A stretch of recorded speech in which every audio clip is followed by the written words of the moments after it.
What if everything you thought you knew about ancient myths was only half the story? We often imagine that early civilizations saw time as an endless loop, a wheel of seasons, births, and rebirths, turning forever. But what if the oldest stories humanity ever told weren't about cycles at all? What if they were about something far more startling, something deliberately designed to end? Picture a cosmic clock, beautifully crafted, each gear perfectly placed, each hand moving with purpose. But this clock wasn't built to tick forever. It was engineered to shatter. That's the hidden truth buried in some of our most foundational myths. From the epic tales of Sumer to the sacred texts of India and the prophetic calendars of the Maya, time wasn't seen as an eternal return. It was understood as a narrative one with a built-in expiration date, a catastrophic finale waiting at the end of every age. In this video, we're going to unravel this extraordinary idea. We'll travel across continents and millennia, exploring how cultures like the Sumerians, Hindus, and Mesoamericans didn't just foresee collapse. They wove it into the very fabric of their understanding of existence. Why would ancient peoples envision time not as a comfortingly familiar cycle, but as something fragile, destined to break? And what does that tell us about our own place in the universe today? This journey is more than a dive into mythology. It's an exploration of how humanity has wrestled with the most profound questions of meaning, impermanence, and destiny. By the end, you may never look at time or the stories we tell about it the same way again. So we begin by untangling a fundamental assumption. When we hear the phrase, ancient concepts of time, many of us immediately picture a circle, the repeating seasons, the endless cycle of birth, life, death, and rebirth. This idea of cyclical time is comfortable, even reassuring.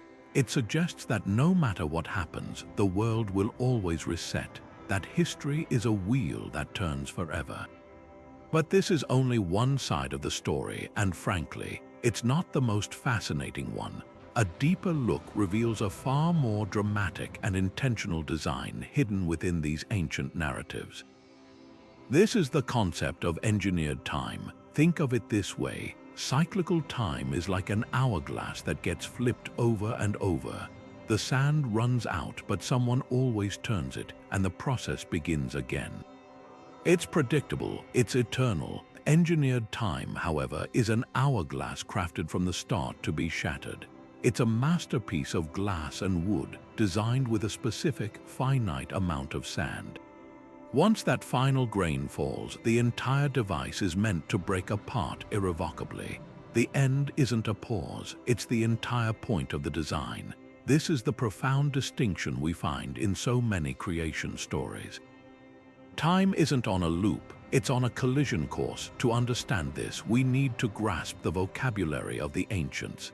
In many traditions, vast spans of time weren't just numbers. They were narrative arcs with a beginning, a middle, and a definitive end. The Greeks had their concept of an eon, a grand age of the world that would ultimately culminate in a transformative crisis or collapse. Far more expansive is the Hindu kalpa, a single day in the life of the god Brahma. This isn't just a long period. It's a complete cosmic cycle that lasts over 4 billion years, and it concludes not with a gentle fade out, but with a cataclysmic dissolution known as Pralaya, where the entire universe is reabsorbed into its divine source. The key here is that this conclusion is a built-in feature. The system was architected to include its own demolition. This idea of a built-in expiration date completely subverts our modern expectations of perpetual renewal.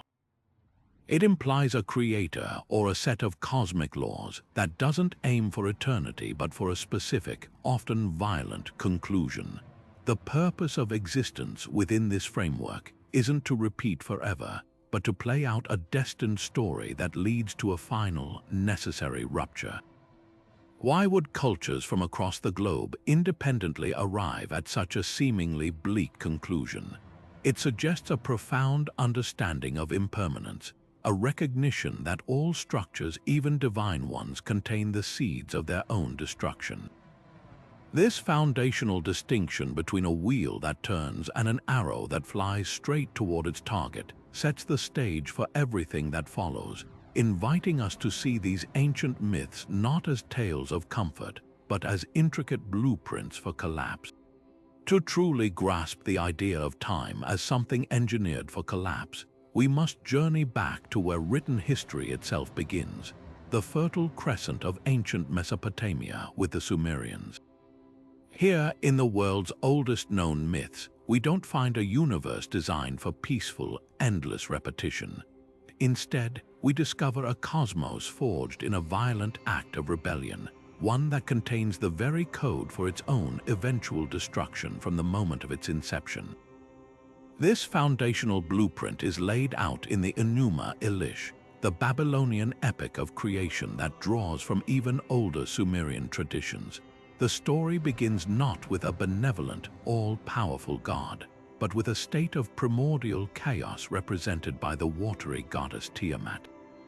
The younger gods born from this chaos become so rowdy and disruptive that they ultimately provoke Tiamat's wrath. She decides to destroy her own children, assembling an army of monsters to wipe the slate clean. The cosmic order we know is only established when the god Marduk rises to challenge her. He slays Tiamat, and from her slaughtered body, he constructs the world, her ribs forming the vault of the heavens, her eyes becoming the sources of the Tigris and Euphrates rivers. But think about the profound implication of this origin story. Our entire reality is built upon the corpse of a murdered mother goddess. The very act of creation is an act of supreme violence, a patricide that establishes a new order through brutal force. This isn't a stable foundation, it's a precarious one built on a fault line of divine guilt and unresolved conflict. The instability is baked in from the very first brick. Scholar Thorkild Jacobsen described the Sumerian worldview as essentially tragic, seeing the universe as governed by powers that are often irrational and uncontrollable. The cosmos, in this view, isn't a perfect machine cycling through eternity. It is a narrative, a story with a clear beginning in an act of violence, and that story logically points toward a climactic, perhaps equally violent, conclusion. This theme of inherent fragility extends beyond the gods to humanity itself. According to these myths, humans were created not as cherished children, but as an afterthought, a labor force designed to serve the gods and free them from menial work. Our purpose was utilitarian, and our place in the cosmic order was always precarious. This is powerfully explored in the epic of Gilgamesh, one of humanity's oldest surviving stories. The hero Gilgamesh's entire quest is sparked by the death of his friend Enkidu, which forces him to confront the horrifying, non-negotiable reality of human mortality. His desperate, failed search for immortality reveals a fundamental truth of the Sumerian worldview. Death is not an anomaly or a mistake. It is an engineered feature of existence, decreed by the gods as an essential part of their design. Human folly, or hubris, is another mechanism programmed into this system for collapse. Myths are filled with stories of humans who overreach, like those who built the Tower of Babel aiming for the heavens, only to be scattered and punished by a threatened deity. These aren't just moral fables, they are demonstrations of a recurring principle. Whenever humanity threatens to disrupt the delicate, God-established order, divine retribution swiftly follows to reset the balance, often catastrophically. The gods themselves are not infallible stewards. They are flawed, jealous, and prone to error, making their engineered system inherently unreliable. This combination of a violent genesis, a utilitarian and fragile humanity, and capricious, flawed gods paints a picture of time that is linear and tragic. It moves from a point of creation toward an inevitable point of decay or disaster. The Sumerians even had a specific term for this, the nigzigul, which translates to destiny or fate, but implies a predetermined, often bleak course of events. There is no sense that after a great flood or a downfall, things will simply reset and begin again identically.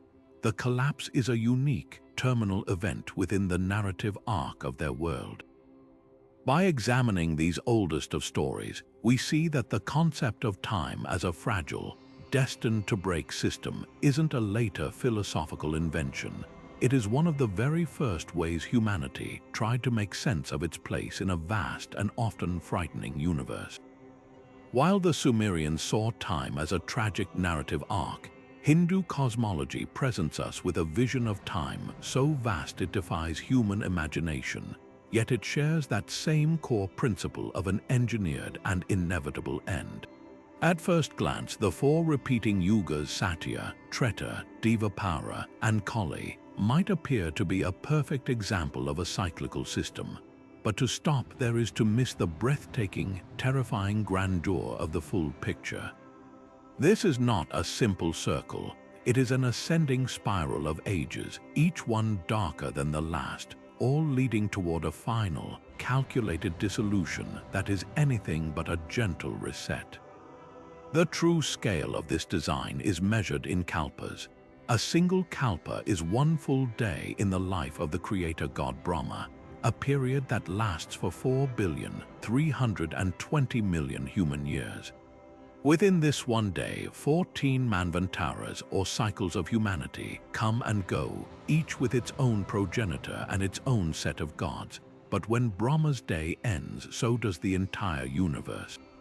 This is the event known as Pralaya, the Great Dissolution. All of existence, every galaxy, every god below Brahma, every single atom, is reabsorbed into its divine source. The cosmos doesn't just go to sleep, it is utterly unmade. Then, after a night of equal length, Brahma awakens and exhales a new universe into being, starting the cycle anew. But crucially, this new creation is not a repetition of the old. It is an entirely new manifestation, a fresh expression of divine will. The cycle is not a loop on a track. It is more like a series of bubbles, each one blown, existing gloriously, and then purposefully pop.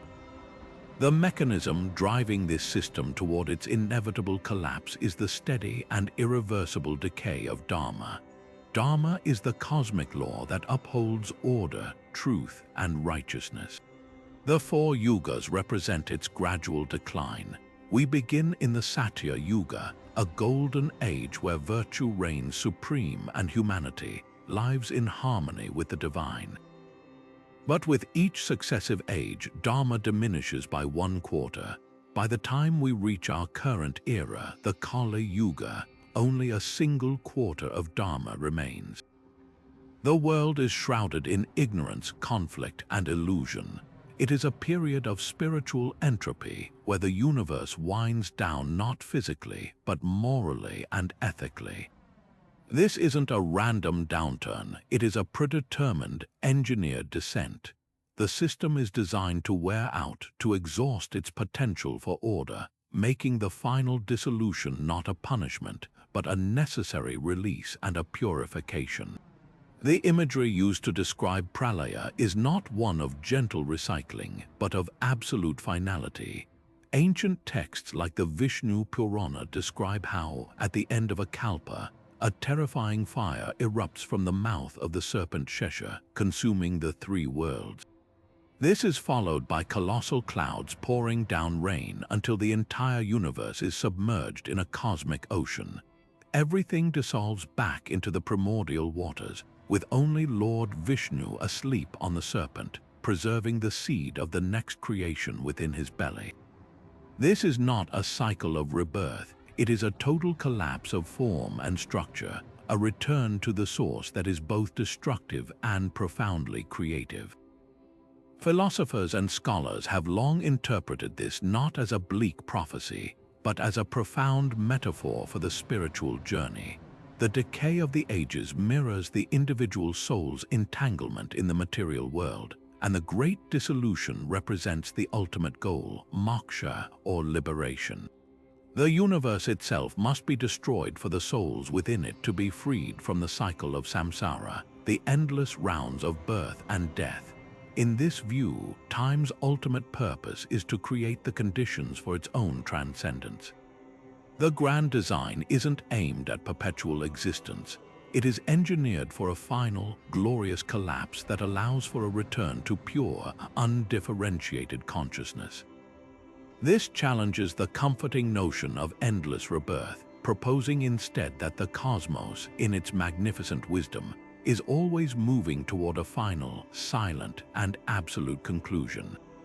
Crossing the vast ocean from the old world, we find an equally sophisticated but even more stark vision of engineered time in the myths of Mesoamerica.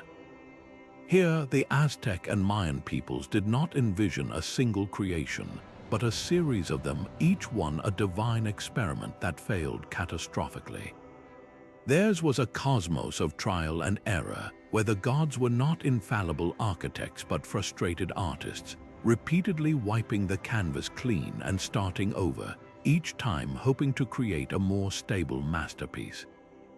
This profound narrative is encapsulated in the legend of the Five Suns, meticulously detailed in texts like the Codex Chimalpopoca.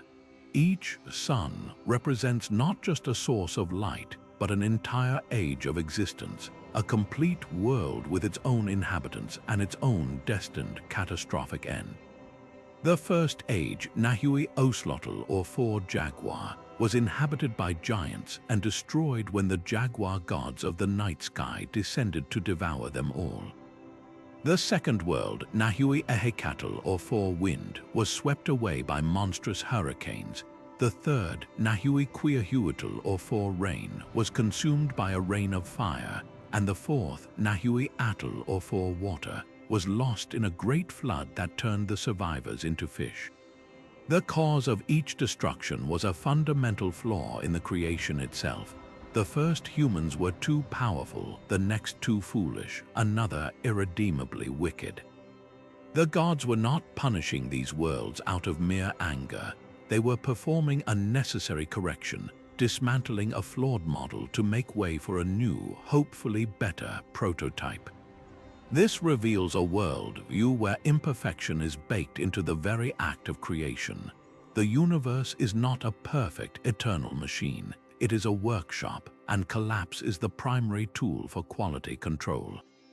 Our own era is the fifth sun, known as Nahui Alan or 4 Movement, so named for the precarious, oscillating motion that defines it. According to the prophecy, this age too is destined to end, and its demise is predicted to come from a series of devastating earthquakes that will swallow everything. The responsibility for maintaining this fragile, fifth experiment fell squarely on humanity. The Aztecs believed that the sun and the cosmos themselves were not self-sustaining. The divine energy that powered existence, a force they called Teotl, was constantly depleting and required constant replenishment. The most potent fuel for this cosmic engine was human life, offered to the gods through sacrifice. This was not mere bloodlust, it was a sacred, existential bargain. The famous Aztec practice of heart extraction was seen as a necessary offering of Chalchihuath, or precious water, the life force that would nourish the gods and, most importantly, feed the sun god Tanatia, to give him the strength to continue his daily journey across the sky. Without this sacrifice, the sun would simply stop in the sky, and the fifth world would immediately plunge into eternal darkness and collapse. This belief transformed their entire society into a mechanism for staving off the inevitable. Warfare was not just for conquest, it was a religious duty to procure captives for offering. The Great Pyramids were not just temples, they were cosmic power plants, conduits for channeling life energy to sustain a dying universe. The famous Aztec sun stone, often mislabeled a calendar, is less a timekeeping device and more a monumental map of this apocalyptic cosmology. At its center is the face of Tanatia, his tongue a sacrificial flint knife, demanding the sustenance that merely postpones the final, engineered earthquake. This creates a breathtakingly precarious relationship with time. For the Aztecs and Mayans, existence was not a given, it was a leasehold, and the rent was paid in blood. Every sunrise was not a guarantee but a reprieve, a testament that humanity had, for one more day, successfully negotiated with the divine to delay the inevitable collapse. Time was not a cycle of renewal but a linear countdown to a preordained demolition, and every human action, from the grandest royal ceremony to the most humble farmer's prayer, was part of a desperate collective effort to keep the gears of a doomed world turning for just a little while longer.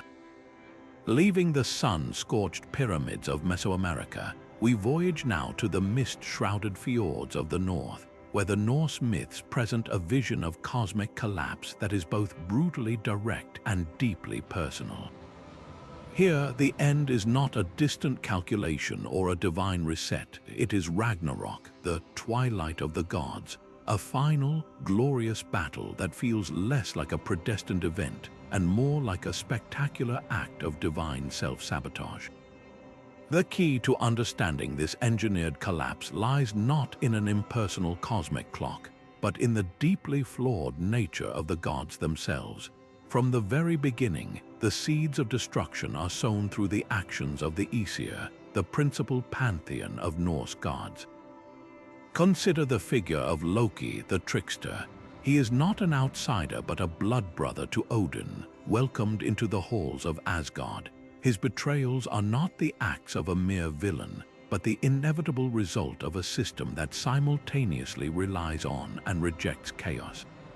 The gods benefit from Loki's cunning to solve immediate problems, like tricking a giant to build their wall without payment, but they then punish him brutally when his chaos turns inward, as when they bind him with the entrails of his son under a dripping serpent.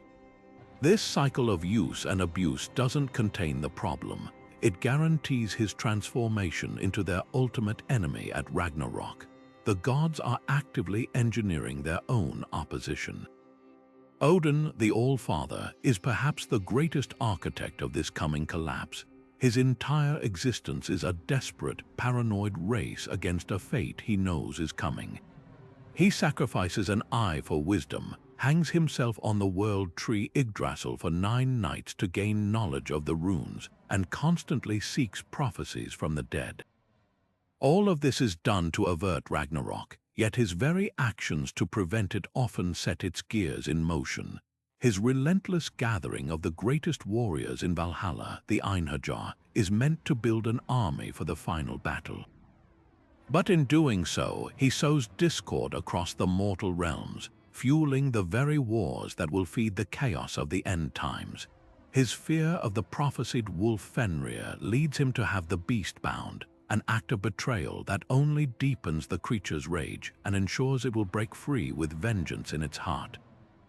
The gods are not passive victims of fate, they are active participants in a self-fulfilling prophecy. This is where the common interpretation of Norse mythology as cyclical falls short. It is true that the Völuspá, the great prophetic poem of the Poetic Edda, speaks of a world that rises again after the fire and flood, green and beautiful, where a few surviving gods and 2 humans will repopulate the earth. But this rebirth is not the confident reset of a true cycle. It is vague, tentative, and profoundly diminished. The mighty Odin and Thor are gone, slain in the battle. The new world is presided over by lesser figures like Vidar and Vali, gods of vengeance and silence. Balder, the god of light, returns from the dead, but his presence only highlights the absence of the old order. This is not a true cycle where the same stories play out again. It is a fragile new beginning, a footnote to the main event, the catastrophic, definitive end of the world as it was known. As scholar John Lindo argues in his work on Norse mythology, Ragnarok is less a cycle and more an eschatological climax, the final, explosive chapter in a linear narrative of decline. The decay of the world tree Yggdrasil is the ultimate symbol of this engineered collapse. This great ash tree is the cosmic axis that holds the 9 realms together. Yet the myths describe it as constantly under assault. A great serpent, Nidhogg, gnaws relentlessly at its roots, while 4 stags nibble away at its leaves. The tree suffers, and its suffering is a direct reflection of the disorder in the cosmos. The gods do not truly heal it, they merely patch its wounds. The progression of time itself is measured by this decay.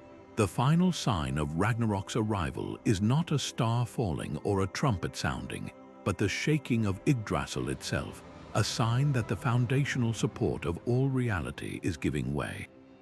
The collapse was not an external attack, but a rot that set in from the very core. This narrative of a world doomed by the flaws of its own rulers resonated deeply with the Viking psyche. These were a people living in a harsh, unforgiving environment, where a single mistake at sea or in battle could mean death.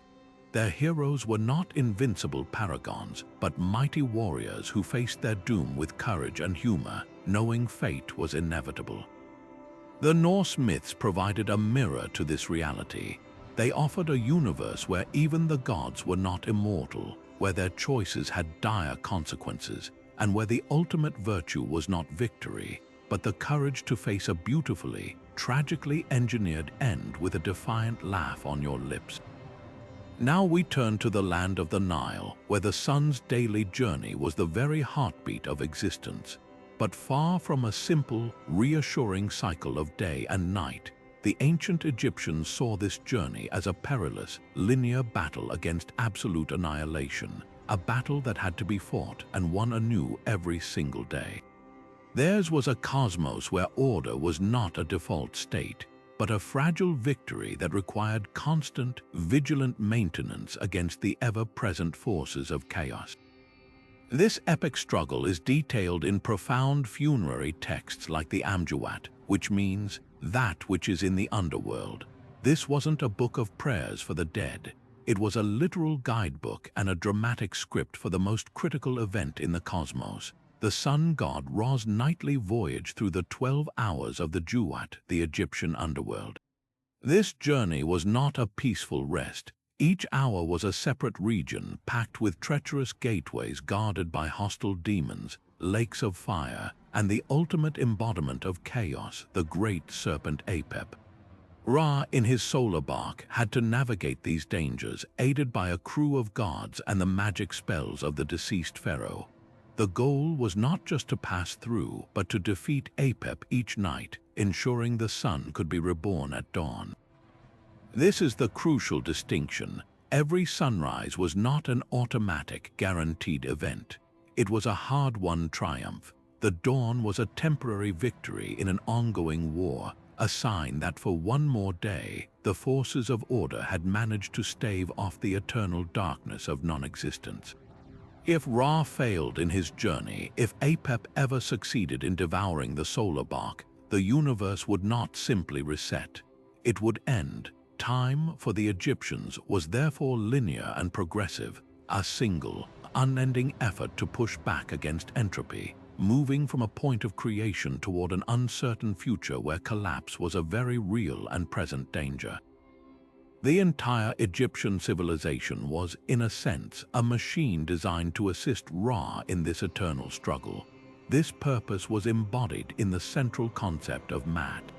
Often translated simply as truth or justice, Maat was far more. It was the fundamental principle of cosmic order, harmony, and balance that stood in direct opposition to Isfet or chaos.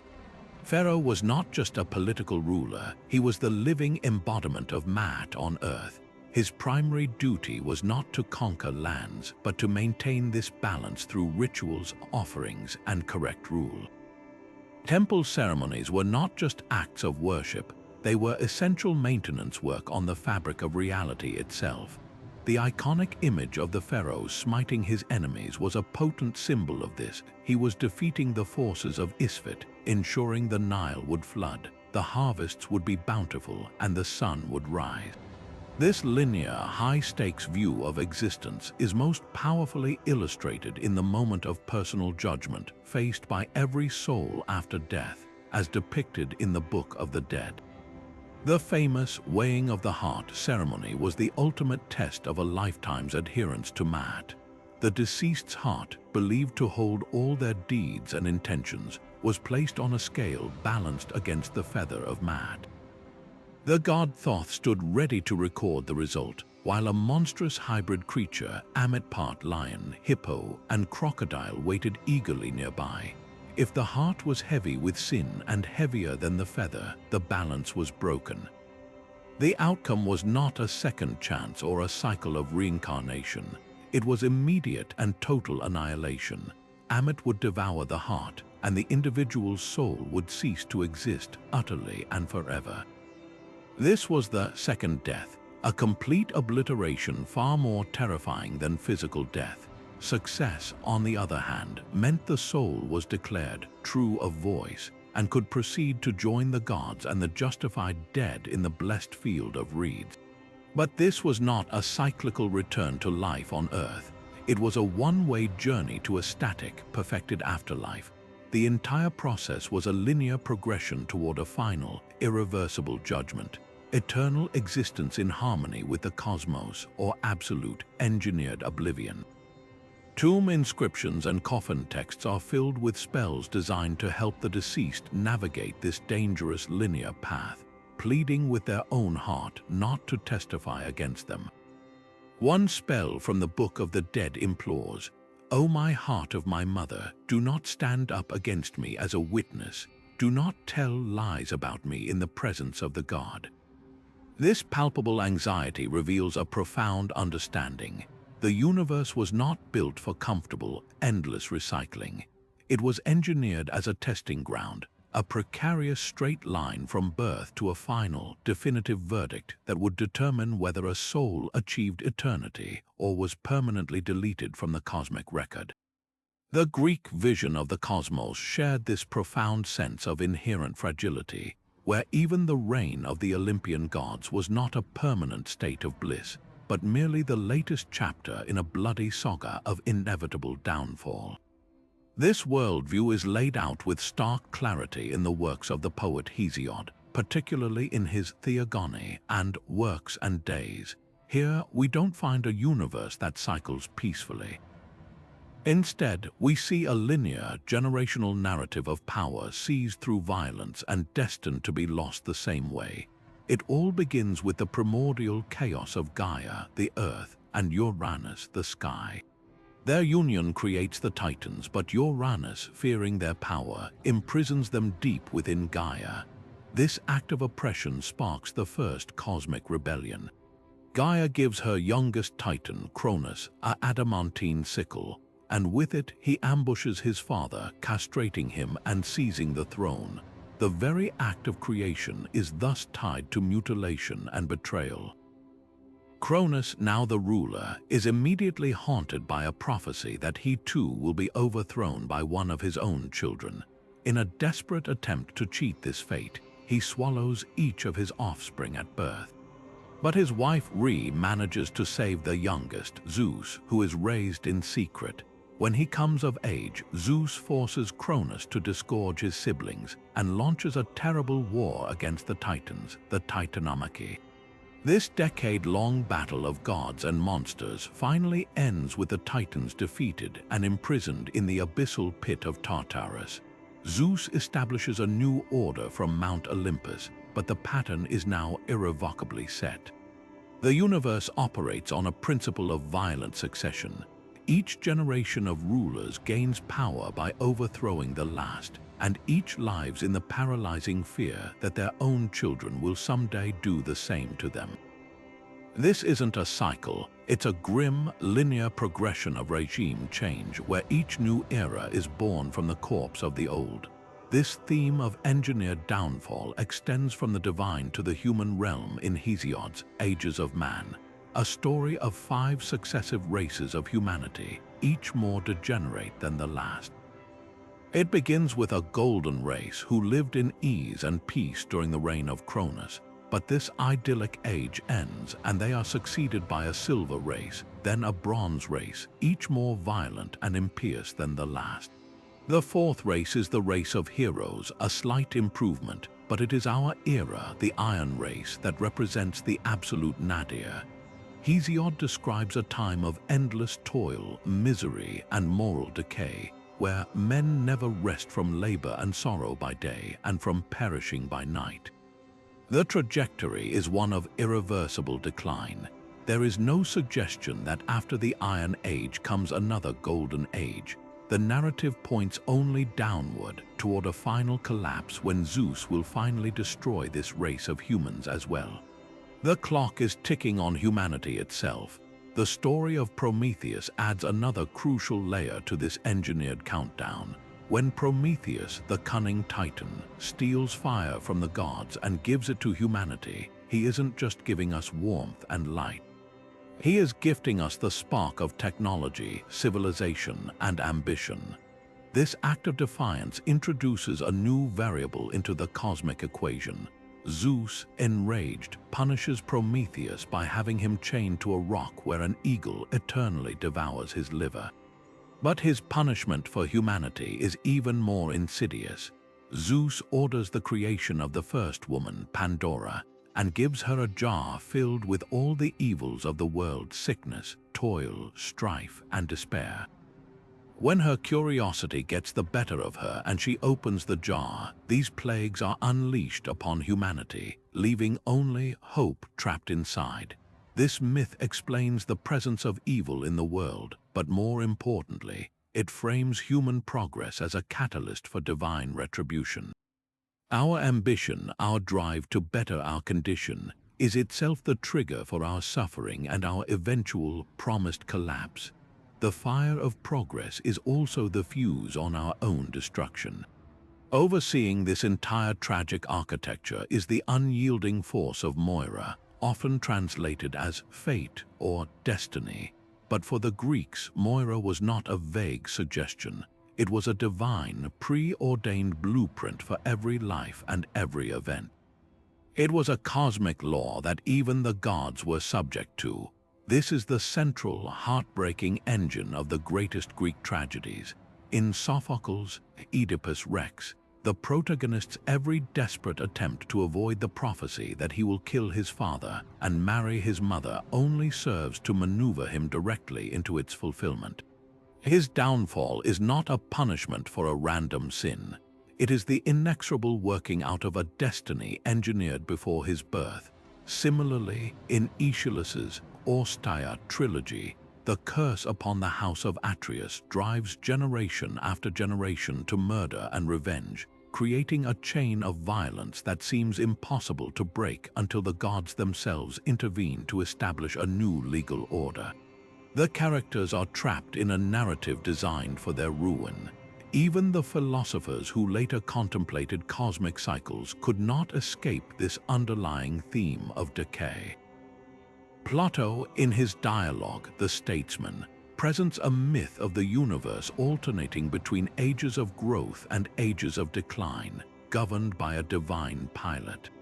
But he emphasizes that our current era is one of withdrawal, where the world is left to its own devices and slowly forgets the arts of civilization, descending into strife and ignorance.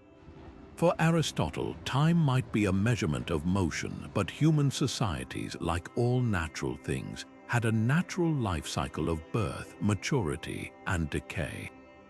The Greek worldview, from its earliest myths to its highest philosophy, was fundamentally pessimistic about the arrow of time. It did not promise renewal. It promised only that every rise contains the seeds of its own fall, that every act of creation is shadowed by the specter of usurpation, and that the cosmos itself is structured as a grand, inescapable tragedy moving toward its final act. This linear trajectory is set almost immediately after the beginning. The story of the Great Flood in the book of Genesis is perhaps the most powerful example of an engineered reset. Seeing the profound wickedness of humanity, God decides to wipe the slate clean, saving only the righteous Noah and his family. But this act of catastrophic demolition is not a true cycle. It is a correction, a purge of a flawed creation, and tellingly, it fails to solve the core problem. After the waters recede, God makes a covenant with Noah, promising never to destroy the world in such a manner again. But he does so with the full knowledge that the intention of man's heart is evil from his youth. The reset did not eradicate sin, it merely demonstrated its persistence. The stage is now set for a different kind of culmination. Time becomes a long, single arc stretching from the failure of the first creation to the necessity of a final, permanent judgment. This forward march finds its ultimate expression in the Book of Revelation, the explosive finale of the Christian biblical canon. Here, the metaphor shifts from a construction site to a cosmic courtroom. The entirety of human history is presented as a vast collection of evidence. Every action, every thought, every moment of faith or rebellion is being meticulously recorded. Time itself is the testimony. The dramatic visions of Revelation, the breaking of seals, the sounding of trumpets, the pouring out of bowls of wrath are not random punishments but the systematic presentation of this evidence, leading inexorably to a final verdict. The climax is the Battle of Armageddon, not a chaotic war of men, but the definitive crushing of all opposition to divine authority, followed by the great white throne judgment where the books are finally opened. This is the ultimate engineered-in point, a moment of absolute, irreversible separation between the saved and the damned, resulting in a new heaven and a new earth where the old order, with all its flaws and potential for sin, has passed away forever. Theological perspectives across Judaism, Christianity, and Islam, while differing in details, largely share this view of time as a test. Life is a probationary period, a singular opportunity to choose alignment with the divine will. The end point is not a repetition of the test but its final grading. In Islamic eschatology, the Day of Judgment, or Yawm al-Din, is a moment of absolute truth where every soul is held accountable for its deeds, with no possibility of return or reincarnation. The universe is not on a loop. It is a one-way journey toward a day of reckoning that will annihilate the current creation and establish a permanent, unchanging state of justice and retribution. This stands in stark contrast to the cyclical models we've explored. There is no cosmic reboot where souls get another chance in a new kalpa or a new sun. The Abrahamic timeline is an arrow, not a circle. It has a definitive launch point in Genesis and a specific, explosive target in Revelation. The purpose of this design is not renewal but resolution. It is the story of a creation gone astray and a creator's patient, deliberate plan to set it right through a process that culminates not in another temporary fix, but in a final, absolute, and eternal conclusion.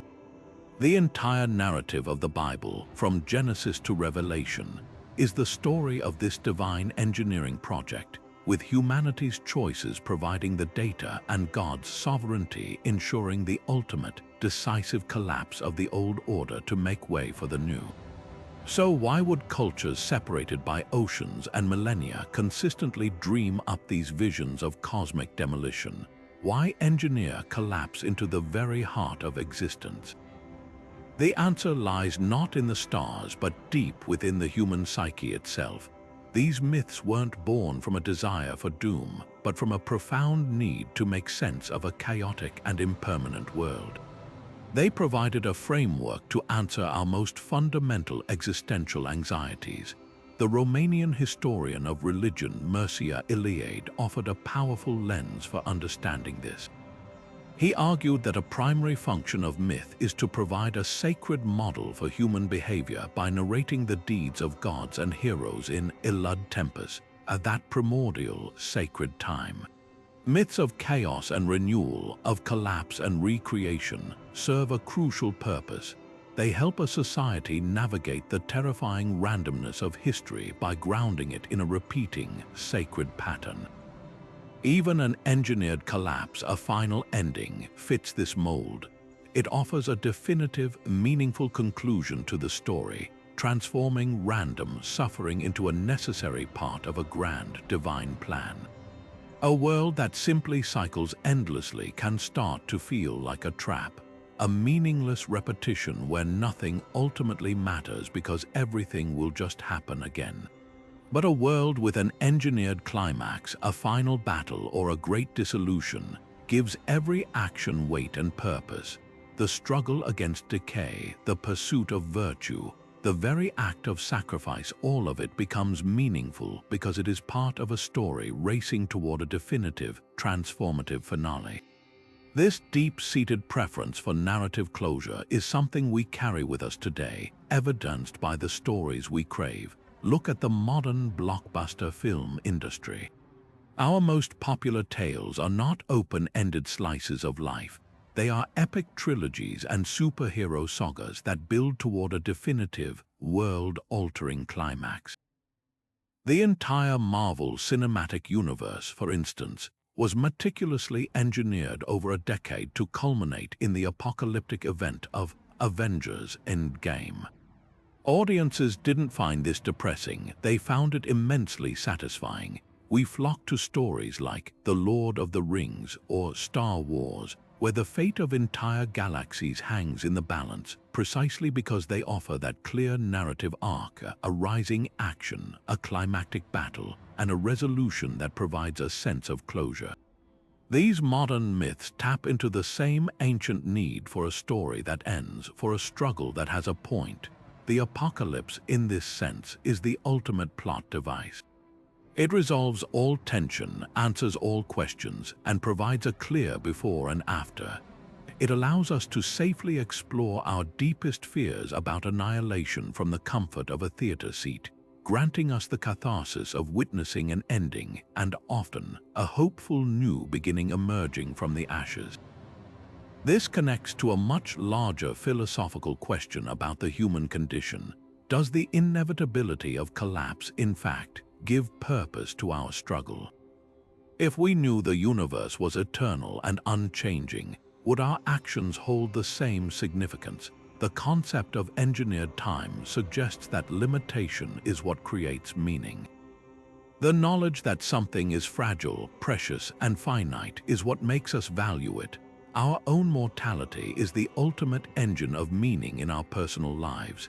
It is the ticking clock that forces us to choose, to love, to create, and to define what matters. These ancient myths project that same personal truth onto a cosmic scale. The fact that the gods themselves are battling a destined end, that the sun requires our help to rise, that the entire cosmos is on a timer, infuses every prayer, every harvest, and every act of courage with immense importance. It transforms humanity from passive inhabitants of a random universe into active participants in a cosmic drama. We are not just living, we are sustaining. We are not just waiting, we are resisting the entropy. We are, in a sense, the maintenance crew for a beautiful, fragile, and doomed machine, and that very doomed nature is what makes our maintenance work sacred. These stories of cosmic collapse might feel like abstract philosophy, the kind of thing debated by priests and poets in secluded temples. But the truly astonishing part is how these beliefs were woven into the very fabric of daily life, etched into stone and painted onto bark. We can hold the proof of engineered time in our hands. Across the ancient world, artifacts and architecture served not just as art or tools, but as countdown clocks to a preordained finale.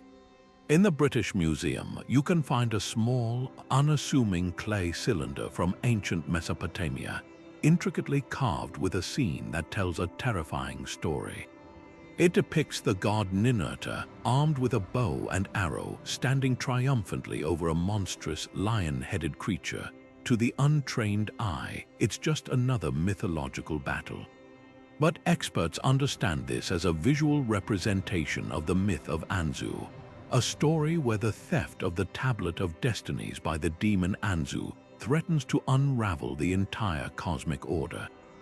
The god's victory isn't just a tale, it's a reminder of a constant, precarious balance. These cylinder seals were rolled across wet clay to mark ownership and authenticate documents. Every time a merchant sealed a contract or a king decreed a law, this image of divine intervention against chaos was stamped into the record, a daily reinforcement that the world's order was maintained only through constant, vigilant effort against an engineered tendency toward collapse. Perhaps no artifacts are more explicitly focused on forecasting doom than the surviving Mayan codices.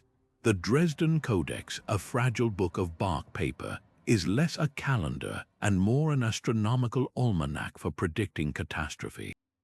Its most famous section contains incredibly precise calculations for the cycles of Venus, which the Maya saw not as a beautiful morning star, but as a dangerous, warlike deity.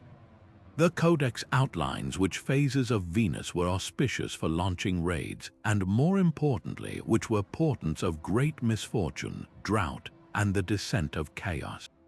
It even contains detailed tables for predicting solar eclipses, events seen as the sun being bitten or consumed, a direct assault on the cosmic order that sustained life.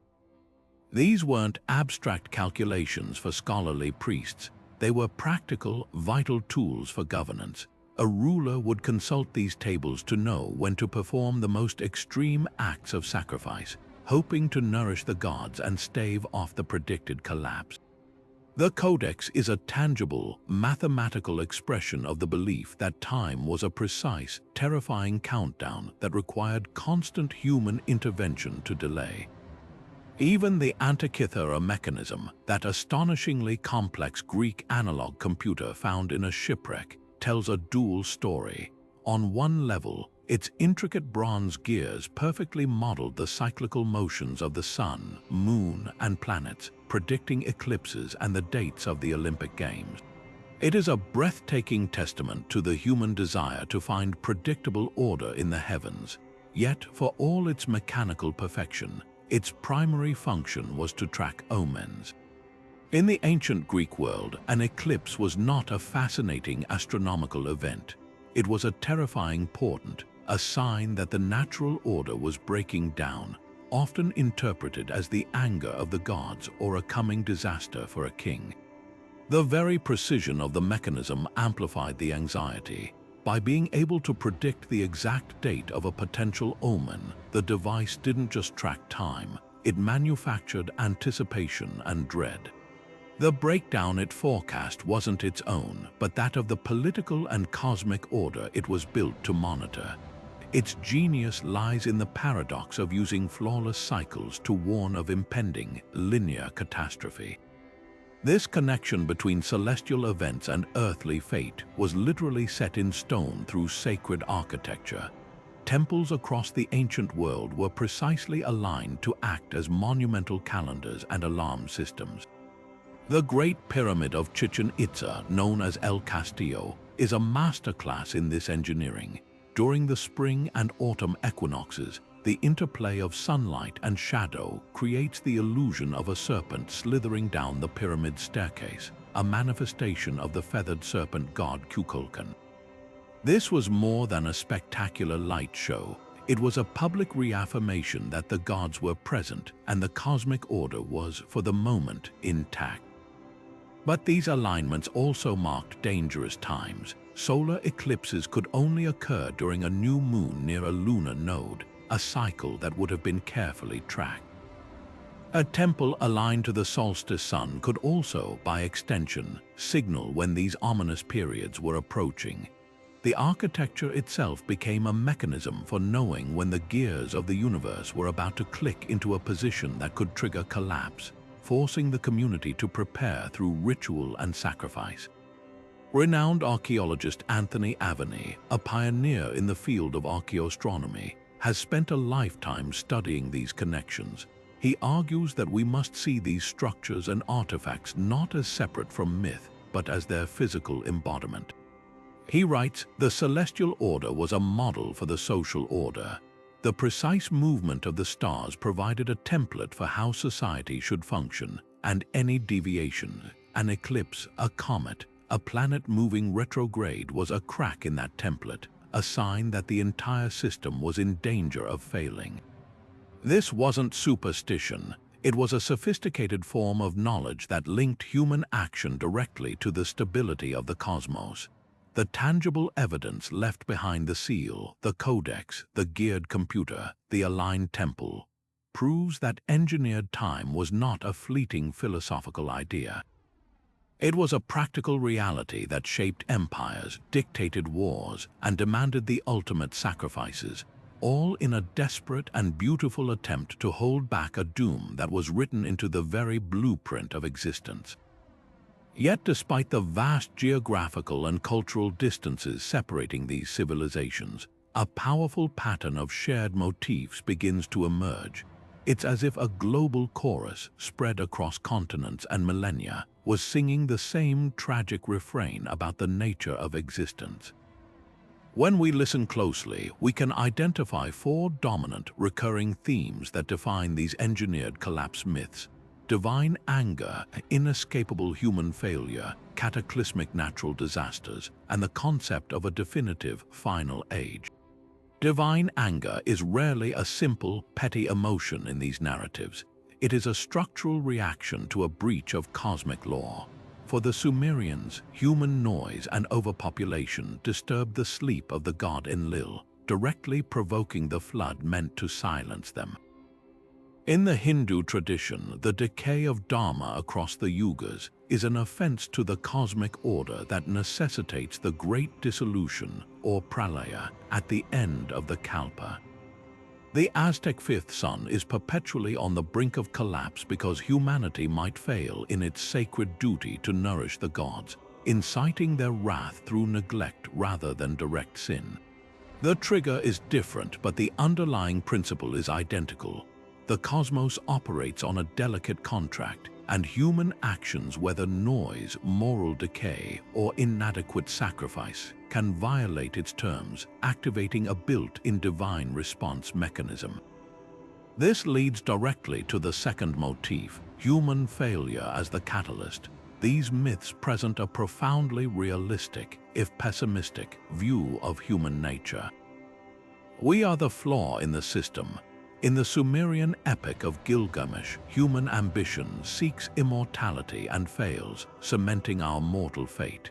The Greek ages of man depict humanity itself devolving from a golden race into a violent, deceitful iron race, making its destruction seem almost logical. The Mesoamerican worlds each fell because their human inhabitants were imperfect. They were giants, then foolish, then wicked. Our inherent imperfections are not an accident. They are the precise reason the cosmos is designed to be temporary. We are the variable that the system cannot sustain indefinitely, the spark that will eventually ignite the fuse. The method of collapse forms the third unifying thread, the deployment of overwhelming natural disasters. It is never a quiet fading away. The universe ends in fire, flood, earthquake, and wind. The Sumerian and biblical worlds are cleansed with water. The Hindu Pralaya concludes with a cosmic firestorm before a great flood submerges everything. The Aztec fifth sun is prophesied to be torn apart by earthquakes. The Norse Ragnarok features a world-consuming fire from Muspelheim and a flood from the serpent Jormungandr. This choice of elemental catastrophes is deeply significant. These were the most terrifying and unstoppable forces known to ancient peoples. By framing the end through these means, the myths communicate the absolute, irrevocable, and impersonal power of the collapse. It is not a battle that can be won. It is a force of nature that simply executes the universe's original programming. Finally, we see the pervasive concept of a final age. This is not just another turn of the wheel, it is the last chapter. The current Hindu Kali Yuga is the fourth and final age in the cycle, an epoch of strife and darkness from which there is no cyclical return, only dissolution. The Aztec fifth sun is explicitly the last in a sequence of experiments. There is no prophecy for a sixth sun. The Norse Ragnarok concludes with a rebirth that is tentative and diminished, a pale shadow of the old world, not a true reset. Even the Christian book of Revelation promises a final judgment and a new heaven and new earth, an eternal state that replaces the old linear timeline entirely. This emphasis on finality is what truly separates the idea of engineered collapse from mere cyclicality. The system isn't reset, it is terminated and replaced by something fundamentally different. To see these commonalities in action, we can envision a table of examples. In the Sumerian tradition, the flaw was human overpopulation and noise. The divine anger came from Enlil, and the disaster was the Great Flood. For the Hindus, the flaw is the decay of Dharma. The divine response is the expiration of Brahma's day, and the disaster is the triple threat of fire, flood, and reabsorption. The Aztecs saw the flaw as human imperfection and failure to sacrifice, which risked divine neglect from Tanatia, with the prophesied disaster being world-shattering earthquakes. Three distinct cultures, three distinct triggers, yet all arriving at the same core conclusion. Time is a story, and that story has a pre-written, cataclysmic ending. Why would cultures with no possible contact independently arrive at such a similar, stark vision? It points to something far deeper than cultural exchange. It suggests a shared human intuition about the fundamental nature of reality.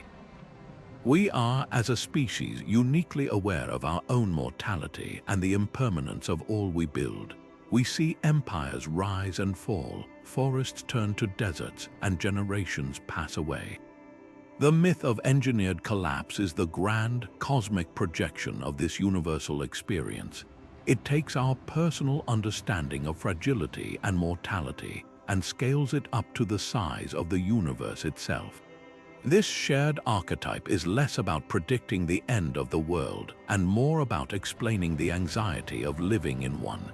It is a profound acknowledgement that all structures, from a clay pot to a civilization to a cosmos, contain the seeds of their own dissolution, and that meaning is often found not in fighting that truth, but in understanding our role within its beautiful, tragic design. But this obsession with tracking the heavens wasn't about stargazing for its own beauty. For ancient astronomers, the sky was a vast, intricate clock counting down to doomsday. Their meticulous observations of celestial cycles weren't meant to predict seasons of planting and harvest in an endless loop of renewal. They were a desperate attempt to pinpoint the exact date of an apocalypse foretold by their myths. This was a science of eschatology, a sophisticated merger of precise mathematics and profound dread, all dedicated to proving that time was not a circle, but an arrow flying straight toward a calculated, catastrophic end.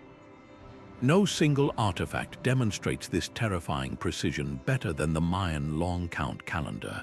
While we popularly remember its so-called end in the year 2012, this was a profound misreading of its purpose. The completion of a Bacton, a cycle of 144,000 days, was not a prediction of global destruction, but it was something arguably more profound, the end of a grand cosmic age. The long count was a vast chronological machine, tracking time from a mythical point of creation. Its completion signaled the expiration of one entire world age and the precarious transition to the next. For the Maya, such transitions were periods of immense danger where the established cosmic order dissolved and chaos could reign. Their astronomers weren't just timekeepers, they were early warning specialists, using their astonishingly accurate calculations to predict when their world would be at its most fragile, its engineered collapse most likely to occur. The calendar wasn't a cycle, it was a countdown timer on the fifth sun itself. This interpretive lens applied to every celestial event.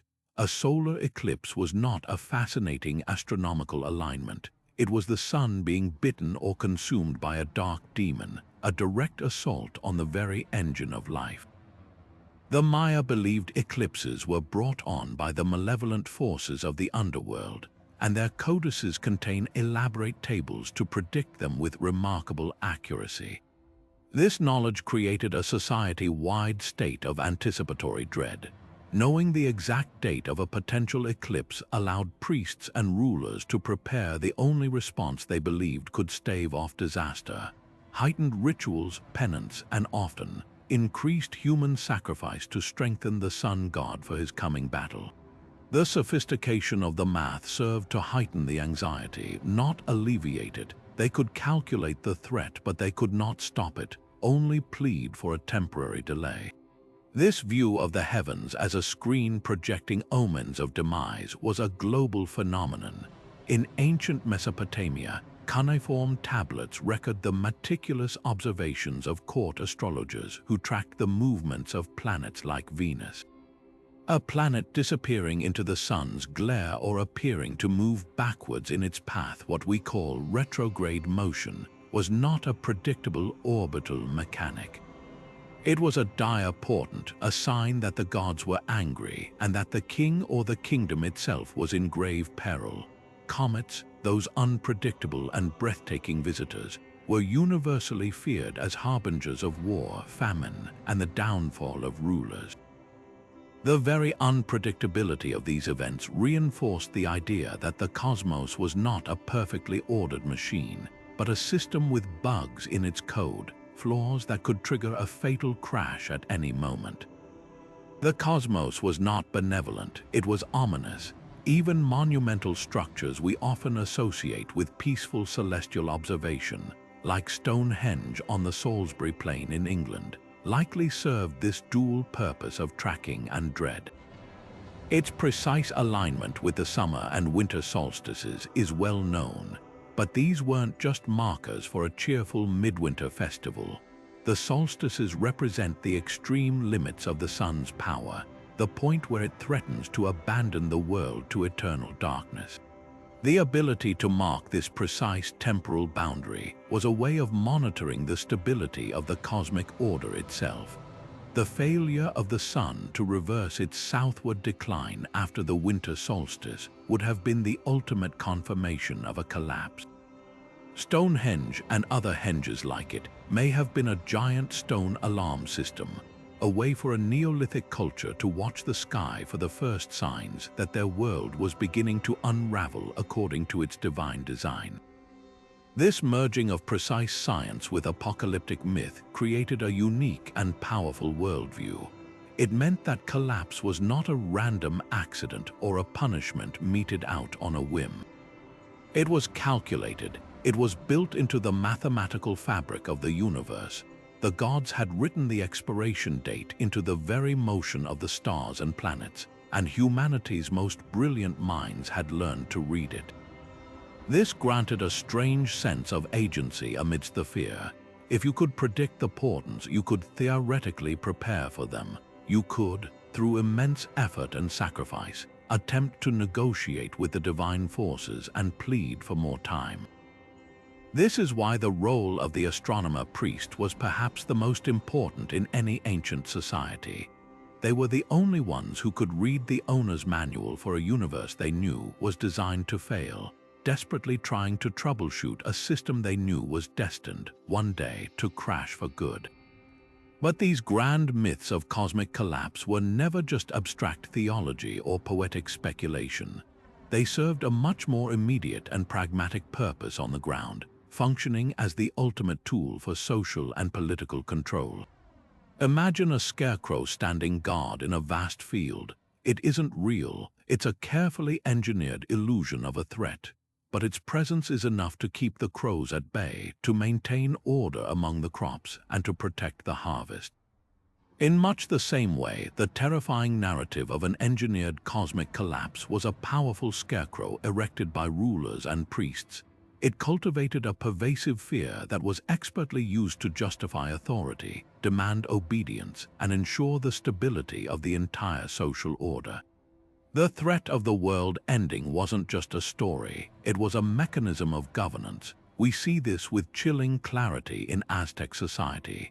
The state religion was fundamentally built around the existential crisis of the fifth sun. The common people were taught that the sun required the precious water of life, Chalchihuath, found in human blood, to continue its journey and stave off the eternal darkness of collapse. This belief transformed the state-sanctioned violence of mass sacrifice from an act of brutality into a sacred, public duty. The constant warfare waged by the Aztec Empire, the so-called Flowery Wars, had a direct religious objective: to capture prisoners for the altars. The terrifying spectacle of heart extraction atop the Great Pyramid was not hidden away. It was a central public ritual. It served as a visceral, unforgettable reminder to every citizen that their safety, their very world, depended on the piety and power of the emperor and the priestly class. Disobedience, dissent, or failure to contribute to the state was not just a political crime. It was a cosmic treason that risked unraveling existence itself. The myth made social conformity a matter of universal survival. Similarly, in ancient Egypt, the concept of Maat, cosmic order, was the bedrock of the pharaoh's absolute authority. The pharaoh was not merely a king. He was the living embodiment of Maat on earth, the sole intermediary between the gods and humanity. His primary role was to perform the rituals and uphold the laws that maintained this delicate balance and kept the chaotic force of Isfet at bay. Egyptian art and propaganda are filled with images of the pharaoh smiting foreign enemies or making offerings to the gods. These were not just boasts of military power. They were visual assertions that the king alone was holding back the tide of chaos. If the Nile failed to flood, if disease spread, or if invaders threatened the borders, it was interpreted as a sign that the pharaoh was failing in his duties, that Maat was weakening. This ideology brilliantly made the people's prosperity directly contingent on their loyalty to the crown. To challenge the pharaoh was to actively promote chaos and invite the collapse of the entire civilized world. The myth engineered a society where questioning authority was synonymous with embracing cosmic annihilation. Historians like David Carrasco, who has extensively studied Mesoamerican civilizations, argue that these apocalyptic narratives were a form of social energy. They were not passive beliefs but active forces that organized society, motivated immense public works projects like pyramids and temples, and directed the collective behavior of thousands of people. The myth of engineered collapse created a collective responsibility. It wasn't just the priest's job or the king's job to keep the world turning. It was everyone's. The farmer offering a portion of his harvest, the craftsman building a temple, the soldier capturing an enemy, all were participating in a grand, cosmic effort to delay the inevitable. This shared purpose fostered incredible social cohesion and stability. The fear of the end was channeled into a unifying force that strengthened the state and cemented the power of the ruling elite. The scarecrow kept everyone working diligently in the same field for fear of what would happen if they stopped. This perspective allows us to see these ancient myths not as primitive superstitions, but as sophisticated political tools. They provided a complete worldview that explained suffering, famine, war, disease as symptoms of a breakdown in the cosmic order, often blamed on the people's moral failings or lack of piety. This deflected blame from the rulers and onto the community as a whole. The solution was always the same: double down on obedience, increase your devotion, and trust the established hierarchy to guide you through the perilous countdown of time. The terrifying, yet awe-inspiring, narrative of a universe engineered for a final collapse was perhaps the most effective mechanism ever devised for ensuring that humanity remained in its assigned place, diligently playing its part in a drama where the price of failure was the end of everything. Yet here we are in the 21st century, having traded stone tablets for supercomputers and solar barks for spacecraft, and a startling realization dawns. We may have abandoned the names of the old gods, but we have not escaped the narrative they authored. Our modern anxieties, though dressed in the language of science and politics, are hauntingly familiar echoes of those ancient fears. We no longer fear that the sun will fail to rise because we neglected a blood sacrifice. but we lie awake at night gripped by the terrifying knowledge that our own actions are actively engineering a different kind of global collapse. The myth of engineered time has not faded into history. It has simply been remixed for a new age, and the countdown it describes feels more palpable than ever. Consider the two great swords of Damocles hanging over our modern world: climate change and the threat of nuclear annihilation. These are not unpredictable acts of God or nature. They are the direct, calculated outcomes of human ambition and industry. Our relentless consumption of fossil fuels is quite literally redesigning the atmosphere and oceans of our planet, triggering a cascade of extreme weather events, rising sea levels, and ecosystem collapses that mirror the flood and fire myths of old. Similarly, the creation of nuclear arsenals during the Cold War was a conscious act of building a sword, a tool of such immense destructive power that its mere existence fundamentally altered humanity's trajectory, creating a permanent, looming possibility of a man-made apocalypse.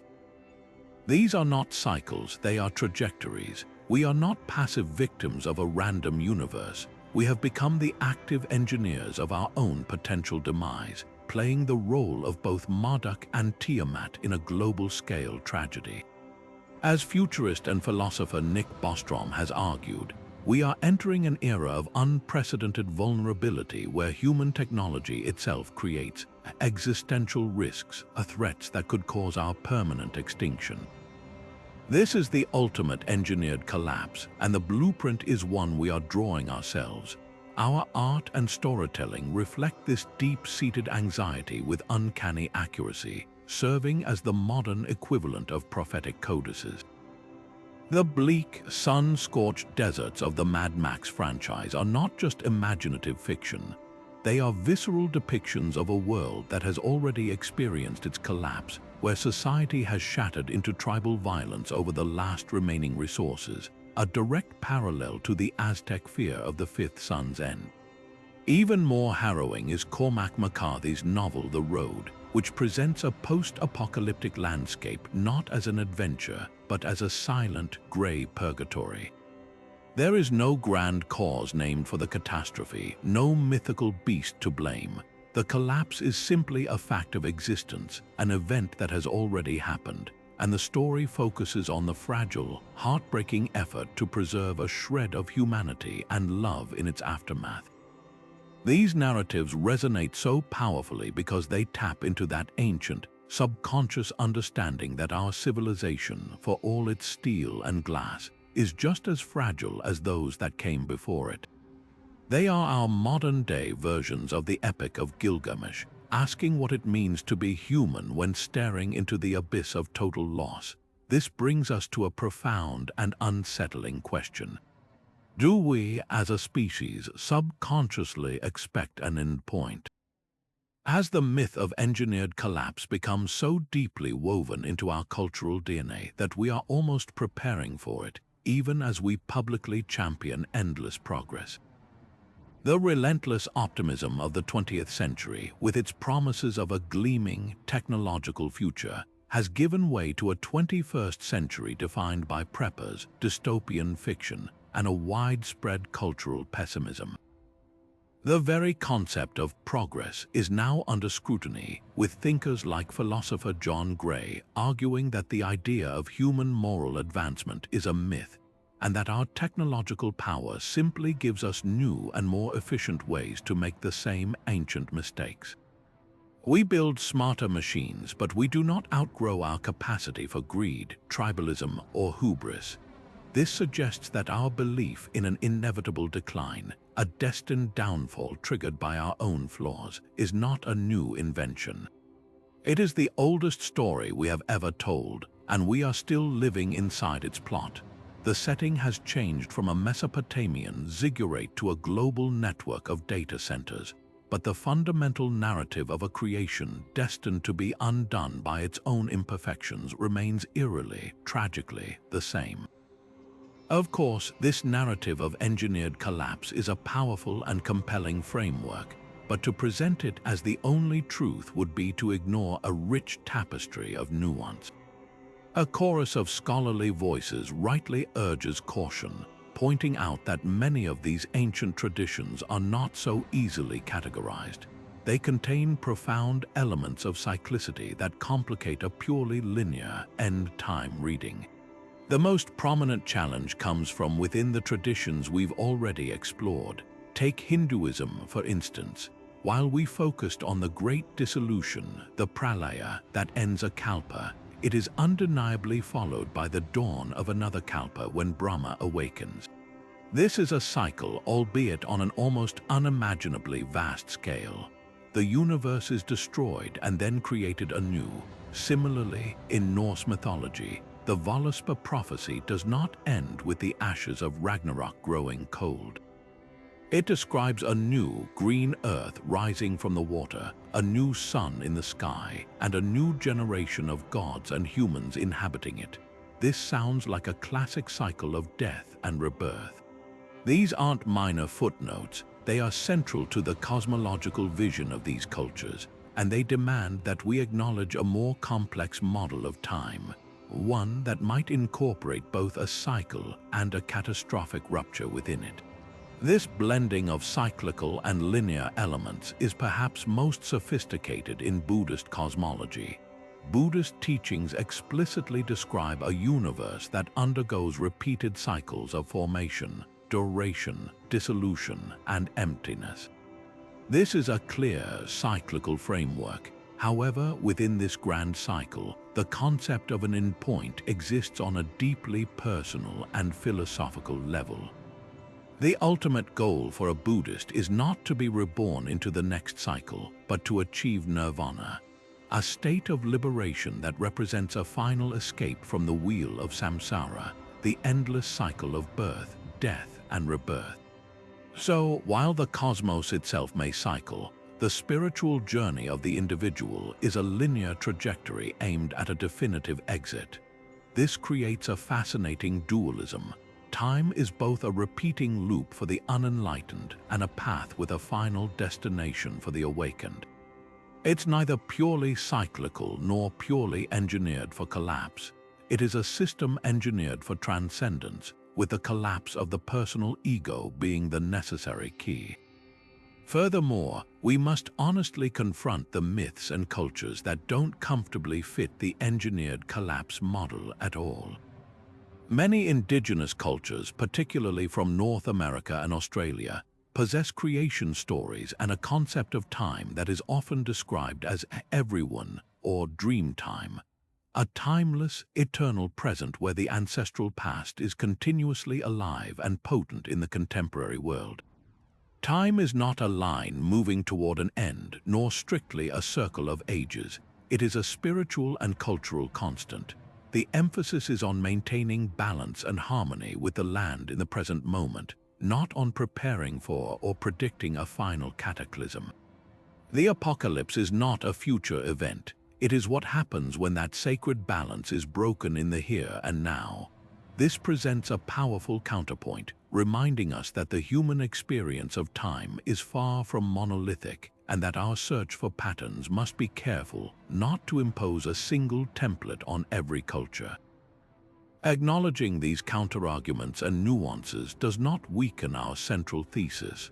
On the contrary, it strengthens it by adding layers of intellectual honesty and depth. It shows that we are not cherry-picking evidence but engaging in a thoughtful, critical conversation. The persistence of cyclical imagery alongside apocalyptic visions suggests that humanity has long been wrestling with a fundamental tension: the observable, comforting cycles of nature versus the terrifying, linear reality of entropy, decay, and personal mortality. We see the seasons return, but we know we ourselves will not. The myths reflect this deep-seated conflict. The engineered collapse narrative dominates not as a literal description in every culture, but as a profound psychological and philosophical response to the human condition. It answers our need for ultimate meaning, final justice, and narrative closure in a universe that often feels random and cruel. By understanding where the theory is strongest, in the detailed, bureaucratic countdowns of the Maya or the tragic arc of Sumerian gods, and where it meets its limits, we achieve a much richer and more respectful understanding of our ancestors. They were not simply predicting doom, they were using the most powerful tool at their disposal, story, to grapple with the biggest questions of all. At first glance, myths about the world ending seem like the ultimate expressions of despair, stories that would cripple a society with fear and nihilism. But the opposite is true. These narratives of engineered collapse were not psychological burdens, they were sophisticated tools for building resilience. By accepting the inevitability of catastrophe, ancient cultures didn't surrender to fate, they developed a profound mental and social framework to confront it, transforming existential dread into a powerful source of strength and meaning. This is the paradox of preparing for the end. It forces you to fully engage with the present. We can see this principle alive and well in modern disaster-ready societies like Japan. Living on the geologically volatile Pacific Ring of Fire, with a cultural memory shaped by tsunamis, earthquakes, and even nuclear devastation, the Japanese concept of mujo, the impermanence of all things, is deeply ingrained. This isn't a morbid fixation, it's a clear-eyed acknowledgement of reality. This acceptance is why Japan has arguably the most advanced earthquake early warning systems in the world, why communities conduct meticulous and regular disaster drills, and why architecture is engineered to flex and sway rather than crumble. Their resilience isn't in spite of believing catastrophe is inevitable, it is precisely because of it. The myth of a fragile world doesn't paralyze them, it prepares them. It fosters a collective discipline and a profound sense of mutual responsibility, knowing that survival depends on every individual playing their part when the engineered collapse, in the form of a tectonic shift, finally arrives. This mindset aligns perfectly with a psychological concept known as tragic optimism, a term coined by the Holocaust survivor and psychiatrist Viktor Frankl. Frankl argued that even in the face of unavoidable suffering and inevitable fate, human beings can find meaning. This isn't about naive positivity or denying reality. It's about discovering a deeper purpose through the confrontation with limits and mortality. Tragic optimism is the realization that the potential for growth and transformation exists precisely within the struggle itself. The ancient myths are textbooks of this philosophy. They don't promise a happy ending, they promise that how we face the ending is what defines us. The Epic of Gilgamesh provides the ultimate character arc for this concept.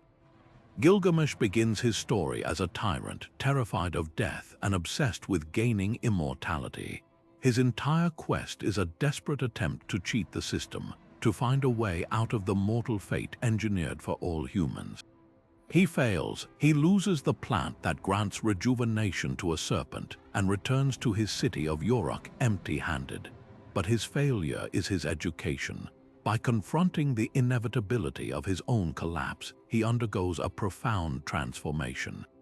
He stops trying to escape mortality and starts focusing on what he can build that will outlast him. The mighty walls of Uruk, his legacy as a wise king, the stories that would be told about him for millennia. His resilience is born from acceptance.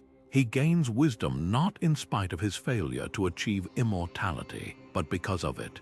The engineered nature of human mortality is what gives his life, and all life, its precious, urgent meaning. This reframes the entire purpose of these collapse myths. They were never just warnings, they were training grounds for the soul. They provided a sacred narrative space where people could practice facing the worst-case scenario, and in doing so, they built psychological muscles of courage, community, and perseverance. The Norse who recited the Völuspá with its graphic descriptions of Ragnarok weren't practicing despair. They were reinforcing a cultural value that even when the gods themselves are doomed and the world is consumed in fire, one must face it with courage and honor. The Aztec priest performing a heart sacrifice under the blazing sun wasn't enacting mindless brutality. He was participating in a ritual that affirmed his role in sustaining the cosmos, a burden that fostered incredible discipline and purpose. So, does accepting collapse make us stronger? The evidence from both ancient mythology and modern psychology suggests a resounding yes. When we stare into the abyss, we are forced to ask the most fundamental questions: what truly matters? What is worth preserving? How do we want to live in the time we have? A culture that believes in endless, cyclical renewal might become complacent, but a culture that believes in a final, engineered collapse is motivated to build, to create, to love, and to remember with immense intensity. These stories empower us by removing the illusion of permanence and replacing it with the call to responsibility. They teach us that resilience isn't about building a fortress that will never fall. It's about learning how to stand with grace and strength amidst the inevitable ruins, and to find in that very act a meaning that transcends the collapse itself.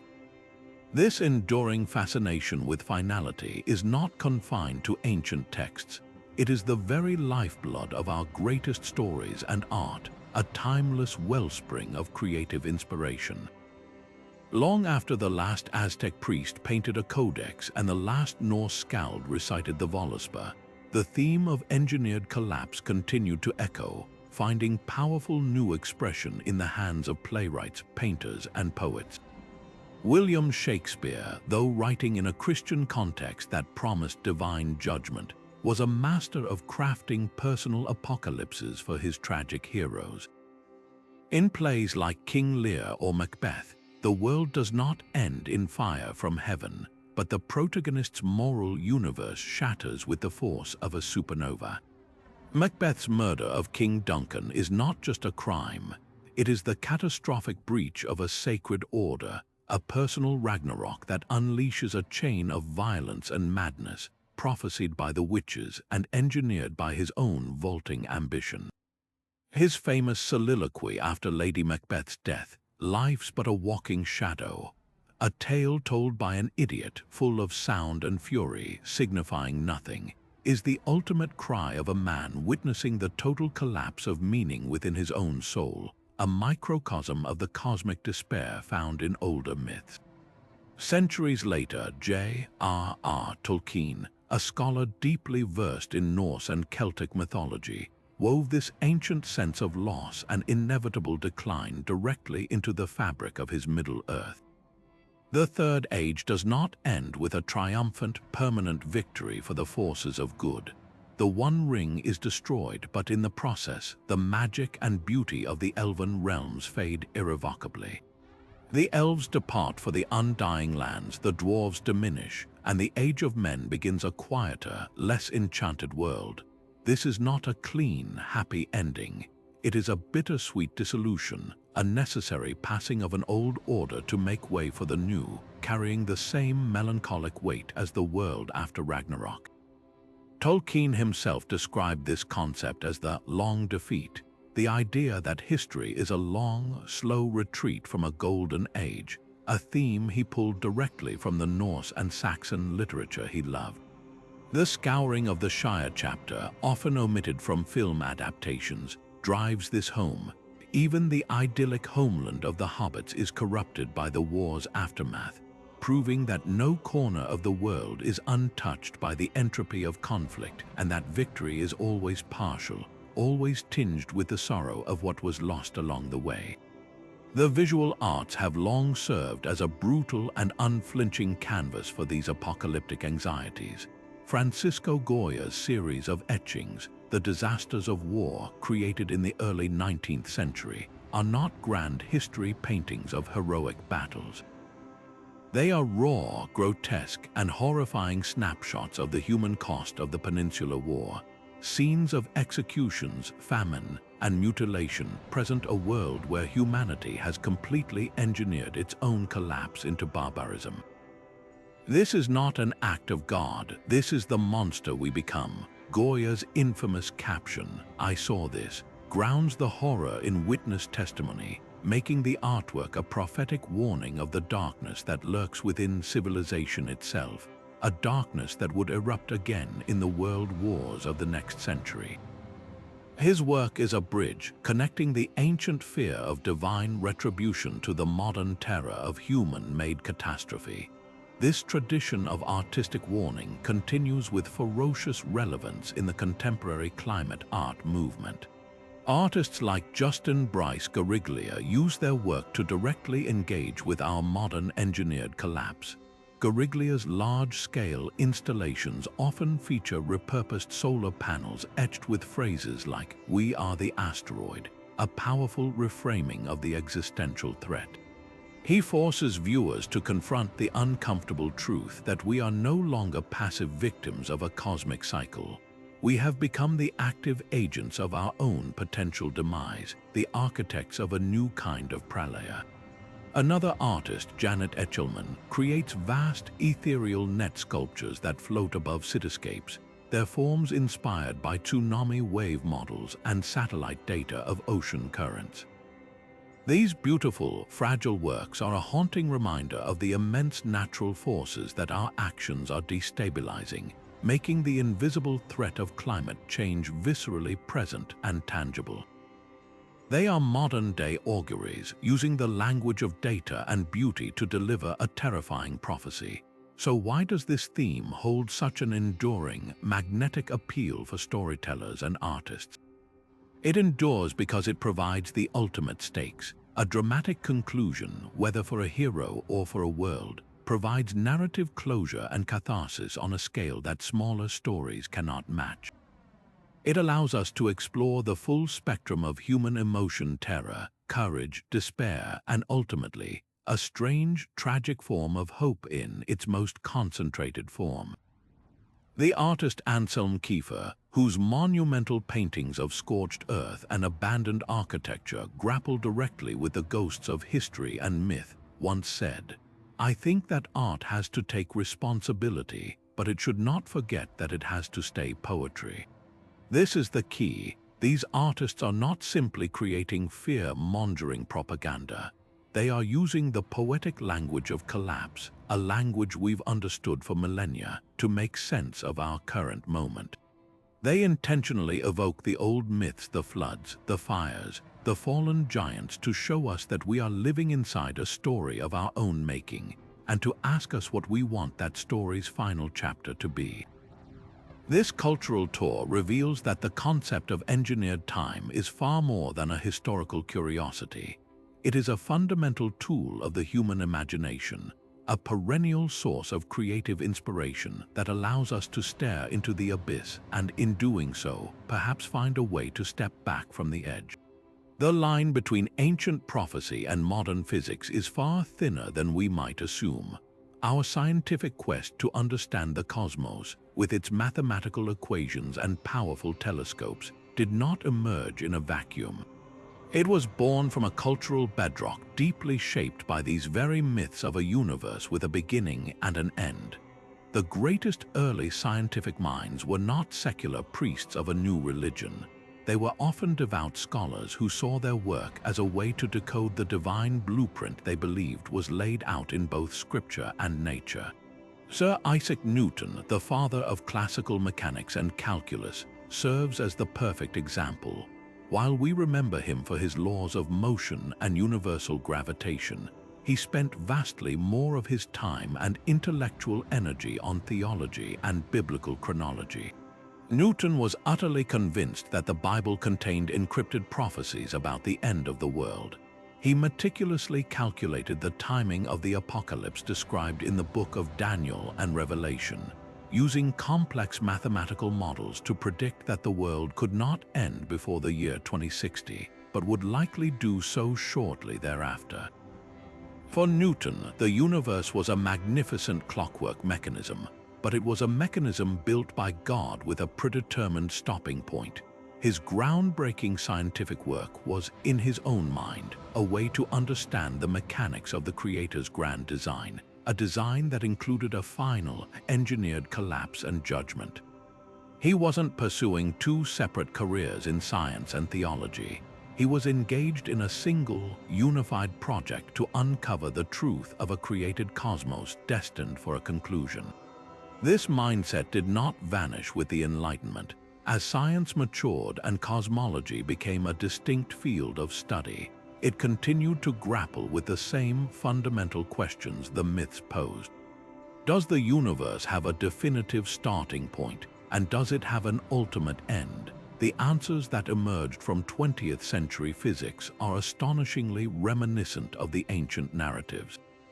The Big Bang Theory, now the cornerstone of modern cosmology, provides a scientific creation story, a definitive beginning to space, time, and matter from a singular, incomprehensible point of infinite density. This was a monumental shift from the previously held idea of an eternal, steady-state universe. Science had, in a way, confirmed the intuition of countless creation myths that everything had a starting gun. But what about the ending? Here, science offers several hypotheses that sound like they were pulled directly from the Vedas or the Codex Chimalpopoca.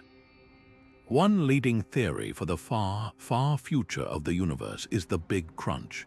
This scenario suggests that if the density of matter in the universe is high enough, the force of gravity will eventually reverse the expansion initiated by the Big Bang. All galaxies would begin rushing back toward each other, space would contract, and the entire cosmos would collapse back into a singularity, a mirror image of its birth, a cosmic pralaya of unimaginable force. Another, perhaps even more bleakly poetic theory is heat death, or the Big Freeze.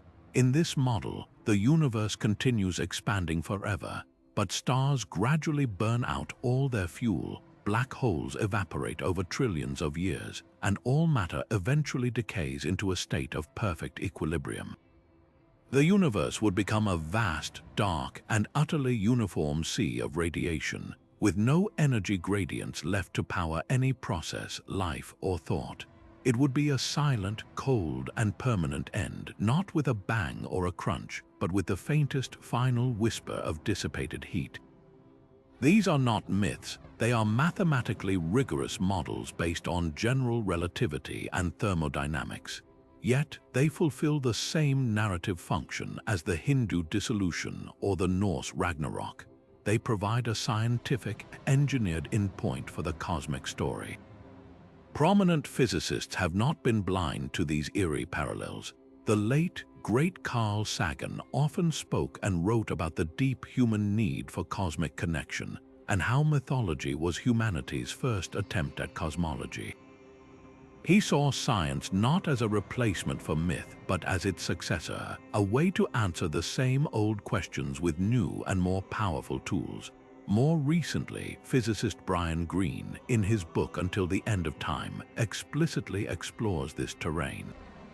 He delves into the second law of thermodynamics and the inevitable rise of entropy, which drives the universe toward disorder and ultimately toward the heat-death scenario. He writes about this not just as a cold calculation, but as a profound narrative that gives context to our fleeting existence. He acknowledges that understanding this ultimate fate can be unsettling, but also that it can inspire a deeper appreciation for the transient beauty of life, consciousness, and the complex structures that temporarily defy the universe's march toward equilibrium. This is a scientific echo of the tragic optimism found in the ancient myths. The narrative has changed, but the emotional and philosophical resonance remains remarkably familiar. Science has not escaped the gravitational pull of the oldest stories. It has given them new form, proving that whether through the language of gods or the language of mathematics, humanity is compelled to find its place in a story that has a final, definitive chapter. But if we look closely at these myths of engineered collapse, a fascinating and often overlooked pattern emerges. The architects of the end are not always wrathful male gods. In fact, some of the most potent and terrifying agents of destruction are powerful female deities who completely shatter the modern stereotype of the gentle, nurturing Earth Mother. These figures introduce a crucial layer of nuance, revealing that the forces of chaos and transformation are not inherently masculine. but are instead a fundamental part of a more complex cosmic balance, where the divine feminine is as much about dissolution as it is about creation. We need only return to the very beginning of our story, to the Babylonian Enuma Elish, to find our first example. Tiamat is the primordial saltwater ocean, the mother of all gods, the one who existed before anything else. She is not a villain in any simple sense. She is the source of all potential life. But when her divine children disturb her and her consort Apsu plots to kill them, it is Tiamat who, in her grief and rage, becomes the architect of a counter-creation. She gives birth to an army of monsters, venomous serpents, sharp-toothed dragons, scorpion men, and appoints her new consort, Kingu, as their general. She is not merely a force of nature. She is a strategic leader marshalling her own creative power to uncreate the order her children have begun to form. Her destruction is a direct response to a threat against her own being. She is the original mother, and her response to betrayal is to become the mother of all chaos, forcing a new order to be built upon her vanquished body. This is not a simplistic battle of good versus evil. It is a tragic family conflict where creation requires the violent dismantling of the very source that made it possible. This theme of the transformative, destructive mother finds its most intense expression in the Hindu goddess Kali. With her lolling tongue, her necklace of skulls, and her skirt of severed arms, Kali is a vision of absolute, terrifying power. She is often depicted dancing on the corpse of her husband, Shiva, in a cremation ground. To a Western eye, this seems like pure horror. But within Hindu cosmology, Kali's destruction is not meaningless violence. It is a necessary, liberating force. She represents the relentless march of time, the color from which her name is derived, that devours all things. She destroys the ego, the illusions, and the attachments that bind the soul to the endless cycle of suffering and rebirth. Her dance is one of creative destruction. She tears down so that something new can be built. She is the necessary chaos that precedes transformation, the furious energy that incinerates the old to make space for the new. She is, paradoxically, both the most fearsome and the most beloved of goddesses because her devotees understand that her ferocity is a form of ultimate, compassionate grace, cutting the chains of worldly delusion. In the colder north, the Norse underworld is presided over by another formidable female figure, Hel. The daughter of the trickster Loki, Hel is not a tempestuous destroyer like Kali, but a cool, implacable administrator of fate. She rules over the realm that shares her name, a place not of punishment like the Christian hell, but of rest for those who die of sickness or old age. Her power is passive yet absolute. When the god Balder is killed, it is Hel who holds his soul in her hall. The desperate pleas of all the other gods cannot move her. She sets a condition for his release that she knows cannot be met. Her unwavering enforcement of this rule is the very catalyst that sets the final events of Ragnarok irrevocably in motion. Hel does not wield a sword, she wields inevitability. She is the embodiment of a cold, impersonal fate that even the gods cannot bargain with or escape. Her role shows that collapse is not always a fiery, active event. Sometimes it is the slow, chilling, and inevitable acceptance of an outcome that has already been decreed. Feminist scholars and theologians have offered powerful reinterpretations of these daunting figures, arguing that their demonization often says more about patriarchal fears than the deities themselves. Theologist Rita Nakashima Brock, for instance, has written about the need to reclaim images of powerful female divinity that exist outside of the nurturing mother or virgin archetypes. These destructive goddesses, she and others suggest, represent a reclaiming of female rage, authority, and autonomy. They are not monsters, they are complex beings whose violence is a response to injustice, a necessity for cosmic balance, or a painful but essential part of the cycle of life and death. To only accept a goddess who is perpetually gentle and life-giving is to accept a sanitized, controlled version of the feminine. These terrifying figures remind us that the feminine principle encompasses the entire spectrum of existence, the womb and the tomb, the gentle caress and the devastating earthquake. They are empowering because they present a vision of female power that is absolute, uncontrollable, and utterly necessary for the universe to function. This re-examination completely reframes our understanding of engineered collapse. It shows us that the impulse toward dissolution is not a solely masculine attribute of a vengeful, punishing father god. The feminine divine is deeply woven into this process, not as a victim or a passive element, but as an active, powerful, and often initiatory force.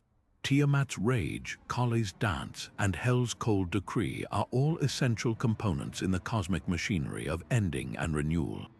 They teach us that chaos is not the opposite of creation, it is its partner. True transformation requires the willingness to dismantle, to let go, and to destroy, and these goddesses embody that terrifying, essential truth. Their stories challenge us to expand our vision of power itself, recognizing that the force which brings about necessary endings is as sacred, complex, and vital as the force that grants life. These ancient narratives of cosmic collapse might seem like distant echoes from a forgotten world, but their underlying logic is being reenacted on the global stage today in the very systems that govern our lives. We no longer attribute economic downturns to angry gods or failed sacrifices, but the structure of our modern world economy exhibits a startling similarity to these myths of engineered demise. Think of capitalism, particularly in its most unfettered forms.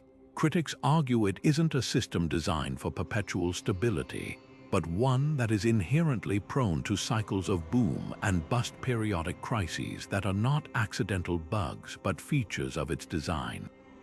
The pursuit of endless growth on a planet with finite resources creates a precarious tension, much like the Aztec belief that the sun required endless fuel. The market corrects itself through these collapses, recessions, depressions, and inflationary periods that wipe out weaker entities, consolidate power, and allow for a restructuring, a new cycle to begin. This isn't a natural, inevitable cycle like the seasons. It's a man-made system with collapse engineered into its financial and regulatory architecture, where the burden of these corrections falls disproportionately on the most vulnerable, echoing the ancient theme where human folly or suffering triggers a divine reset. This language of impending doom is not confined to economic theory. It has become the dominant dialect of modern political rhetoric. Leaders and movements across the ideological spectrum now routinely employ apocalyptic framing to justify their policies and mobilize support.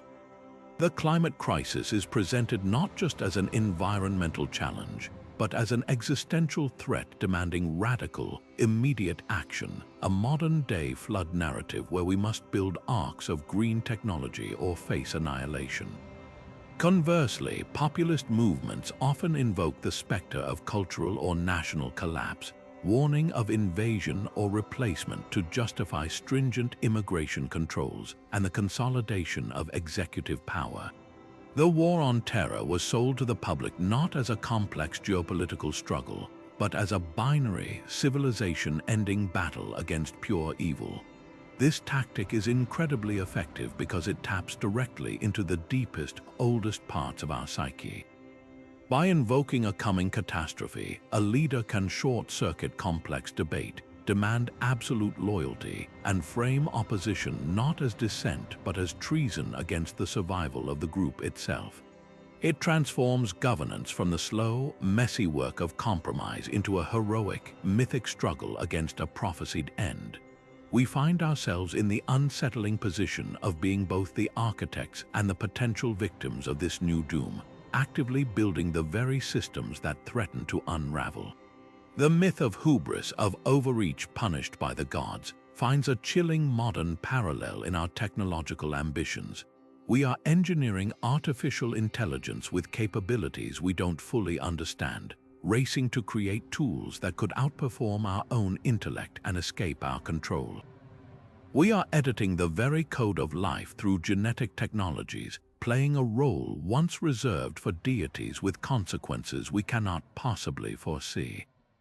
We drill deeper for oil, knowing it accelerates climate change. We build interconnected digital networks that are incredibly vulnerable to cascading failure. This is the modern embodiment of building a tower to the heavens, only to find we have constructed our own scaffold for a fall.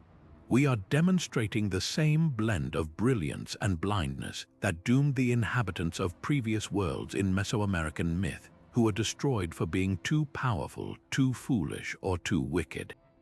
This forces upon us a profoundly uncomfortable question, one that connects the council of Sumerian gods to the halls of modern power. Are we, as a species, simply re-enacting these ancient patterns? Has the story changed its sets and costumes but kept the same essential plot? The parallels are too compelling to ignore. The elite of today, like the priests and kings of old, often position themselves as the indispensable mediators between the people and the looming crisis, the only ones who can read the signs and perform the necessary rituals, whether those rituals are quantitative easing, geoengineering, or preemptive war to stave off collapse. And just as in the ancient world, the question of who benefits from these narratives of perpetual crisis is paramount. The call for sacrifice is rarely directed equally. The demand for austerity after a financial crash, the suspension of civil liberties in the name of national security, the disruption of communities for a green transition, these burdens are never borne by the architects of the system. This modern dynamic suggests that the myth of engineered collapse is not a primitive superstition we have outgrown, but a fundamental and recurring tool of social control. A story that can be told in any age to consolidate power, justify inequality, and direct the collective energy of a society toward maintaining an order that is, by its own admission, perpetually on the verge of coming undone. For the Aztecs, the concept of the fifth sun's inevitable end was not some distant theological idea to be debated by priests in secluded temples. It was a visceral, terrifying reality that required constant, direct action from every member of society. This is where the profound power of ritual comes into play, the sacred ceremonies that transformed an abstract, cosmic countdown into a tangible, manageable experience that entire communities could touch, see, and feel. The most critical of these was the new fire ceremony, known as Zumulpili, which means the binding of the years. This event was not a mere celebration. It was a high-stakes ritual of cosmic maintenance performed once every 52 years, the exact moment when the Aztecs' two main calendars completed a full cycle and aligned. The entire empire held its breath. As the final day approached, all fires in every home and temple were extinguished, pottery was smashed, homes were cleaned. Pregnant women were locked away for fear they might transform into monsters. The world was symbolically unmade, plunged into a darkness that mirrored the primordial chaos before creation. Then, atop a mountain sacred to the fire god, priests would wait in terrified anticipation. If the Pleiades star cluster passed directly overhead, it signaled the universe would continue for another cycle. A priest would then kindle a new fire on the heart of a sacrificed captive, and from that single sacred flame, runners would carry torches to relight the hearths of every city, town, and home in the empire. The success of this ceremony didn't just promise another 52 years of life. It was a literal re-firing of the cosmic engine, a collective sigh of relief that they had, once again, negotiated with the divine and postponed the apocalypse. This practice of ritually enacting the end of the world was a global phenomenon. Far across the world in ancient Mesopotamia, the Babylonians celebrated the Akitu festival, a 12-day New Year's event that was far more than a party. It was a dramatic reenactment of the Enuma Elish, the creation epic where the god Marduk battles the chaos monster Tiamat. The king would be publicly humiliated, stripped of his regalia, and forced to kneel before the statue of Marduk to swear that he had ruled faithfully. The statues of the gods were taken from their temples and carried in a procession outside the city walls, symbolizing a descent into chaos and the captivity of the divine order.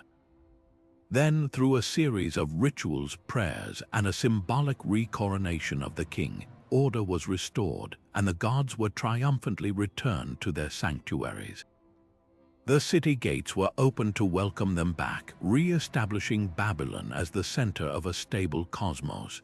For the Babylonians, the Akitu festival was an annual reset button. It was a way to theatrically play out the collapse of their world, the humiliation of their leader, the exile of their gods, and then, through prescribed ritual, engineer its successful rebirth, cleansing the social and cosmic order of the past year's accumulated strife and ensuring Maat or balance for the year to come.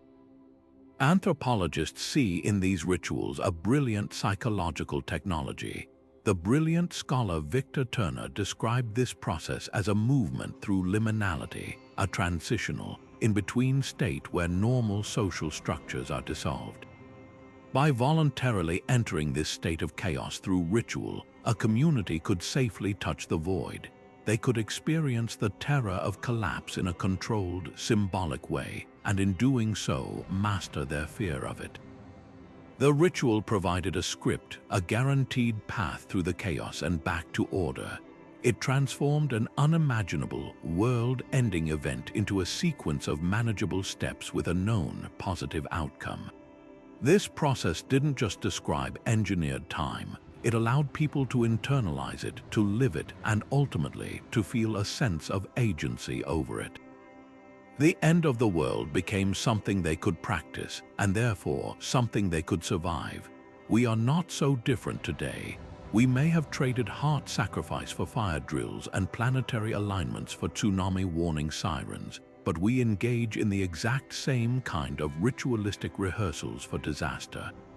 Every time a school conducts an active shooter drill, every time a coastal town practices an evacuation route, every time a city's emergency warning system wails on a test day, we are performing a modern version of the new fire ceremony. We are collectively walking through the steps of a potential collapse, not because we want it to happen, but because the rehearsal makes the unthinkable manageable. It gives us a sense of control over the uncontrollable, a script to follow in the face of chaos. Even our New Year's celebrations are faint echoes of these ancient rites. We stay up until midnight to watch the ball drop, counting down the final seconds of the old year. We make resolutions, symbolically shedding old habits. We sing Auld Lang Syne, a song about remembrance and renewal. In that moment, we are participating in a gentle, secularized version of the Akitu festival, letting the old year die so the new one can be born, performing a tiny, personal reset of our own cosmic order. These rituals, ancient and modern, reveal a profound truth about the human condition. We cannot prevent every catastrophe, but we can build meaning around it. By ritually practicing the end, we assert our most fundamental hope that on the other side of collapse, there is always the chance to light a new fire. Perhaps the most urgent and vital lesson we can draw from these ancient stories is not a prediction of doom, but a profound ethical blueprint for how we might avoid it. Woven into the very fabric of these myths of engineered collapse is a timeless warning against human arrogance, a concept the Greeks called hubris, and a powerful advocacy for a life lived in humility and balance with the natural world. These stories consistently present a cosmos that is not a dead resource to be exploited, but a living, conscious, and immensely powerful system that demands respect. When humans forget their place within that system, when they overreach and believe themselves to be masters rather than participants, the entire structure is designed to correct that imbalance, often catastrophically. The Sumerian king who built a ziggurat to challenge the heavens, the Greek heroes who defied the gods, the Aztec world that fell due to the imperfections of its inhabitants. All these narratives point to the same moral. Existence is a delicate web of relationships, and our survival depends on recognizing our role within it, not our dominance over it. This worldview finds its most explicit and sustainable expression in the traditions often left out of the classic apocalyptic narratives. The countless indigenous cultures, from Native American to Aboriginal Australian, whose creation stories are not about a one-time event in the distant past, but about an ongoing, sacred responsibility. For many Native American nations, the Earth is not a platform for human activity, but a relative, often referred to as Mother Earth. The concept of taking only what you need, of giving thanks for every plant and animal that gives its life for your sustenance, of considering the impact of every decision on the next 7 generations. This is not merely environmentalism. It is a spiritual and ethical code derived from a cosmological understanding of reciprocal relationship. Similarly, the Aboriginal Australian concept of the Dreamtime describes a primordial era when ancestral beings moved across the land, singing it into existence and leaving behind a sacred law for humans to follow. The land itself is a living text, and the people are its custodians, responsible for maintaining its health and vitality through ritual, story, and practice. Theirs is not a myth of future collapse, but a continuous practice of prevention, a daily enactment of balance that keeps the world in being. So we are left with a pressing, reflective question for our current moment. Can these ancient warnings, born from a world without fossil fuels or global supply chains, possibly guide our response to the modern ecological crisis? The answer from a growing number of environmental thinkers is a resounding yes. They argue that our crisis is not fundamentally one of technology, but of story. We have been living by a flawed myth, the myth of endless growth and human separation from nature, and we need to replace it with a wiser one. The author and farmer Wendell Berry has spent a lifetime making this very argument. He writes, "The earth is what we all have in common. It is what we are made of and what we live from, and we therefore cannot damage it without damaging those with whom we share it." He calls for a new kind of humility, a knowledge of our ignorance that would force us to listen to the land and its limits, echoing the humility that the ancient myths tried to instill. This perspective is powerfully adopted by environmental activists who consciously use mythological frameworks to advocate for change. They understand that data and graphs alone cannot move the human heart. We need stories. They frame the fight against climate change not as a technical policy issue, but as a great moral saga of our time. A modern-day Ragnarok where the forces of life and renewal are battling the forces of entropy and greed. They point to the myth of the fifth sun, arguing that we are living in a similar bargain. We are consuming the very life force of the planet, and we must now choose to make a different kind of sacrifice, not of blood, but of our convenience, our consumption, and our arrogant belief in our own right to dominate. This isn't about retreating to a primitive past. It's about adopting an ancient wisdom into a modern context. It means designing circular economies that mimic nature's cycles, investing in renewable energy that harnesses power without plundering the earth, and ultimately, recognizing that we are not the engineers of this world, but its grateful and responsible inhabitants. These myths offer us more than just a warning. They provide a blueprint for a sustainable existence, reminding us that the most advanced civilization is not the one that conquers nature, but the one that learns to live in harmony with it, ensuring that the cosmic clock continues to tick for generations to come. Yet as we stand on the precipice of a future shaped by artificial intelligence and virtual realities, we are forced to ask a startling new question. What happens to our myths of time when we gain the power to become the engineers ourselves? The digital age is not just changing our tools, it is fundamentally reshaping the raw materials of our storytelling, offering us the godlike ability to design worlds and perhaps even escape time's grip altogether, forcing a radical evolution in the oldest stories we tell. Consider the rise of artificial intelligence and the data-driven world it is building. We are already creating vast, interconnected systems of information, digital ecosystems that operate on timescales far beyond human perception. An AI optimized for efficiency might not perceive time as a linear path or a cyclical season, but as a multidimensional problem space to be navigated. What kind of collapse myth would such an intelligence generate? We might see the emergence of a new eschatology based on data entropy or systemic cascade failure. The end wouldn't come as a flood or a fire, but as a silent, irreversible corruption of a foundational algorithm, a glitch in the core code of reality that causes the entire simulation to freeze or unravel. The myth would no longer be about divine anger, but about irreparable logical inconsistency. The prophesied collapse would be the heat death not of the universe, but of meaning itself, as the system's ability to process and find patterns in data gradually degrades into noise. This leads us directly into the realm of virtual realities and the concept of the simulation hypothesis, the idea that our reality might itself be a constructed digital environment. If we accept this possibility, then every myth of engineered collapse we've ever told takes on a terrifying new layer of meaning: the Great Flood, a server reset. The Hindu Pralaya, a system administrator shutting down the simulation for maintenance before rebooting a new instance. Ragnarok, a catastrophic software conflict that the devs couldn't patch in time. In this framework, the entire human narrative becomes a quest to discover the bugs in our own source code, to find the exit command, or to please the unseen programmers who hold our world in their hands.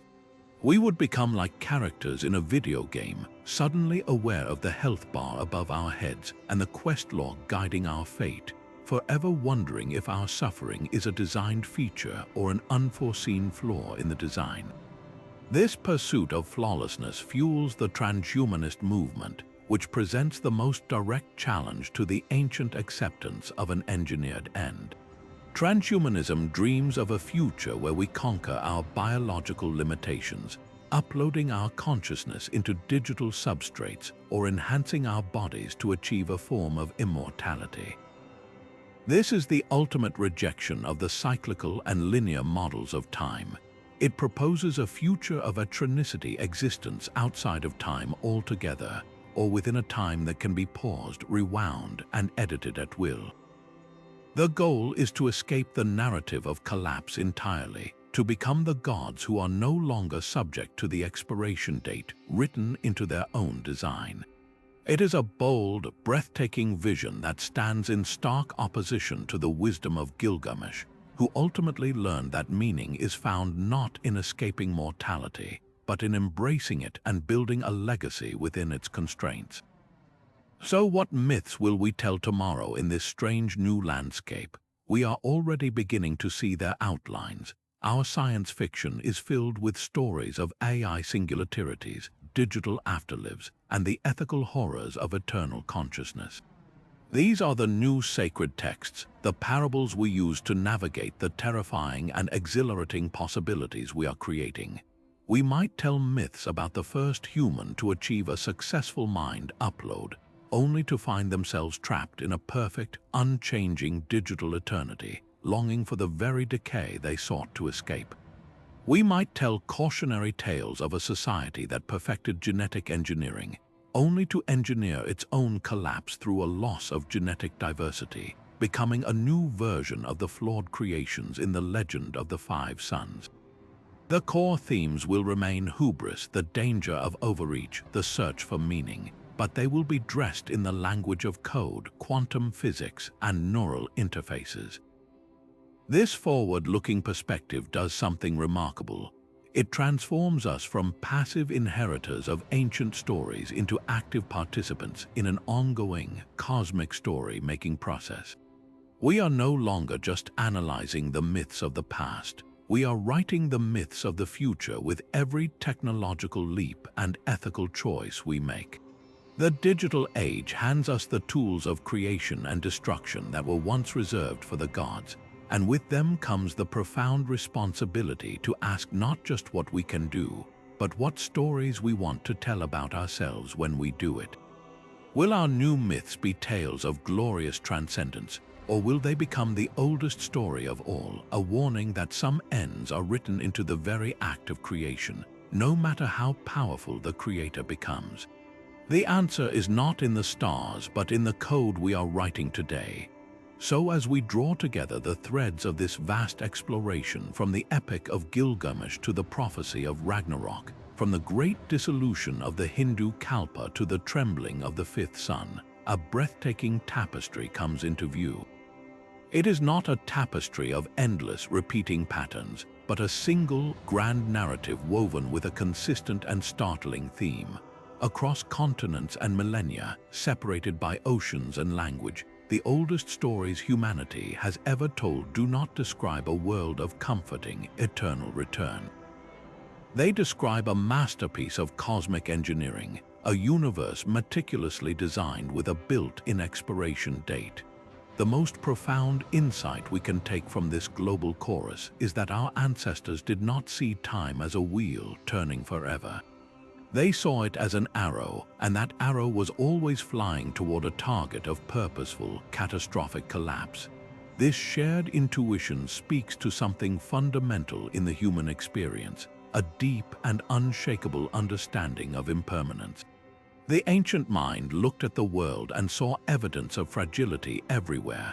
Empires rose and fell, seasons of plenty were followed by famine. The strongest rulers were laid low by age and disease. To believe that the cosmos itself was immune to this universal law would have seemed naive, even foolish. Instead, they projected this wisdom onto the grandest scale possible, creating myths that affirmed a difficult truth: all things that have a beginning must also have an end. But this wasn't a nihilistic surrender to meaninglessness. On the contrary, by accepting the inevitable collapse, they infused every moment of existence with immense significance. If the world is not eternal, then every action, every prayer, every harvest, and every act of courage becomes part of a precious and urgent drama. The very fact that the sun needed human help to rise, that the gods required blood to stave off chaos, that moral decay would trigger a divine reset, these beliefs transformed humanity from passive spectators into active, essential participants in a cosmic story racing toward its finale. The metaphor that emerges is not one of a perfect, eternal machine, but of an immense and intricate tapestry. Each culture contributed its own unique thread: the Sumerian narrative of tragic destiny, the Hindu calculus of spiritual entropy, the Aztec bargain of blood for time, the Norse saga of flawed gods engineering their own doom. Woven together, they create a picture of stunning complexity and beauty. Yet if you follow any single thread to its conclusion, you find that it does not simply loop back on itself. Instead, it leads directly to a point of deliberate unraveling. The tapestry was woven to be unfinished, its final threads left dangling, waiting for the destined moment when the entire design would be pulled apart. This is the overarching narrative that defines so much of human history, a conscious, collective storytelling that chose destiny over cycle, meaning over eternity, and a catastrophic, meaningful end over an endless, repetitive existence. This synthesis of the evidence prepares us for the final step in our journey, which is not to simply lament this vision of collapse, but to understand the profound and enduring legacy it has left us. So as we've journeyed from the primordial waters of Tiamat to the digital frontiers of artificial intelligence, one profound and unifying thread has emerged from the tapestry of human belief. Our oldest stories, carved into clay tablets and whispered in sacred temples, were not comforting tales of eternal return. They were intricate blueprints for collapse, detailed narratives that saw time not as a wheel, but as an arrow flying with purpose toward a definitive and often catastrophic end. The Sumerians understood existence as a tragic arc, built on a foundation of divine violence. The Hindus calculated the universe's expiration date down to the last second of a 4-billion-year kalpa. The Aztecs lived each day as a temporary reprieve, purchased with blood to delay an inevitable earthquake. And we today, for all our technology, find ourselves haunted by the same archetypes, channeling our dread into climate models and nuclear countdowns. This is not a coincidence. It is a core part of the human condition, a deep-seated recognition that all structures, even cosmic ones, contain the seeds of their own dissolution. This realization fundamentally changes our relationship with time itself. To see history as a cycle is to find comfort in repetition, to believe that spring always follows winter and dawn always follows the darkest night. But to see time as an arrow is to understand that our story has stakes. Every action, every decision, every moment of courage or failure becomes part of a narrative racing toward a conclusion. This perspective doesn't have to breed despair. Instead, it can fill our lives with a profound and urgent meaning. The awareness of an ending is what makes the present so precious. It's what transforms us from passive observers into active participants in a cosmic drama, urging us to build, to love, and to create legacies that might outlast the inevitable unraveling. We are the temporary guardians of a fragile world, and that very fragility is what makes our guardianship sacred. The poet T.S. Eliot captured this modern anxiety with haunting precision when he wrote, "This is the way the world ends, not with a bang but a whimper." He wasn't describing a fiery Ragnarok or a divine flood. He was picturing the slow, quiet sigh of entropy, the gradual fading of meaning and connection. In many ways, his vision is more terrifying than any ancient prophecy because it feels so plausible. It challenges us to find our purpose not in grand, explosive finales, but in the small, defiant acts of beauty and kindness we perform every day. It asks us to ensure that our world ends with a meaningfully lived life, not a resigned whimper. The ancient myths empower us to face the bang, but Eliot's words compel us to prevent the whimper by infusing every moment with intention. Now we want to hear from you. After this journey through the oldest stories we've ever told, which myth of engineered collapse resonates most deeply with your own view of the world? Does the tragic destiny of the Sumerians feel familiar? Or does the vast mathematical certainty of the Hindu kalpas align with your understanding of the universe?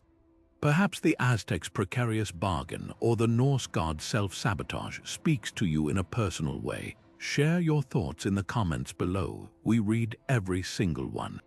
And if you're fascinated by these deep dives into history's greatest mysteries, make sure to subscribe and hit the bell so you don't miss our next exploration into the hidden patterns of the past.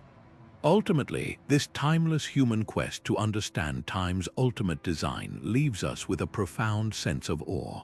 For thousands of years across every culture, we have looked up at the stars and down at our own mortality, and we have told stories to bridge that terrifying gap. We have imagined gods and monsters, calculated the end of days, and searched for meaning in the face of oblivion. This isn't a sign of weakness, it is our greatest strength. It is the audacity to find purpose and pattern in the vast, indifferent cosmos, and to declare that our brief, brilliant moment within it matters.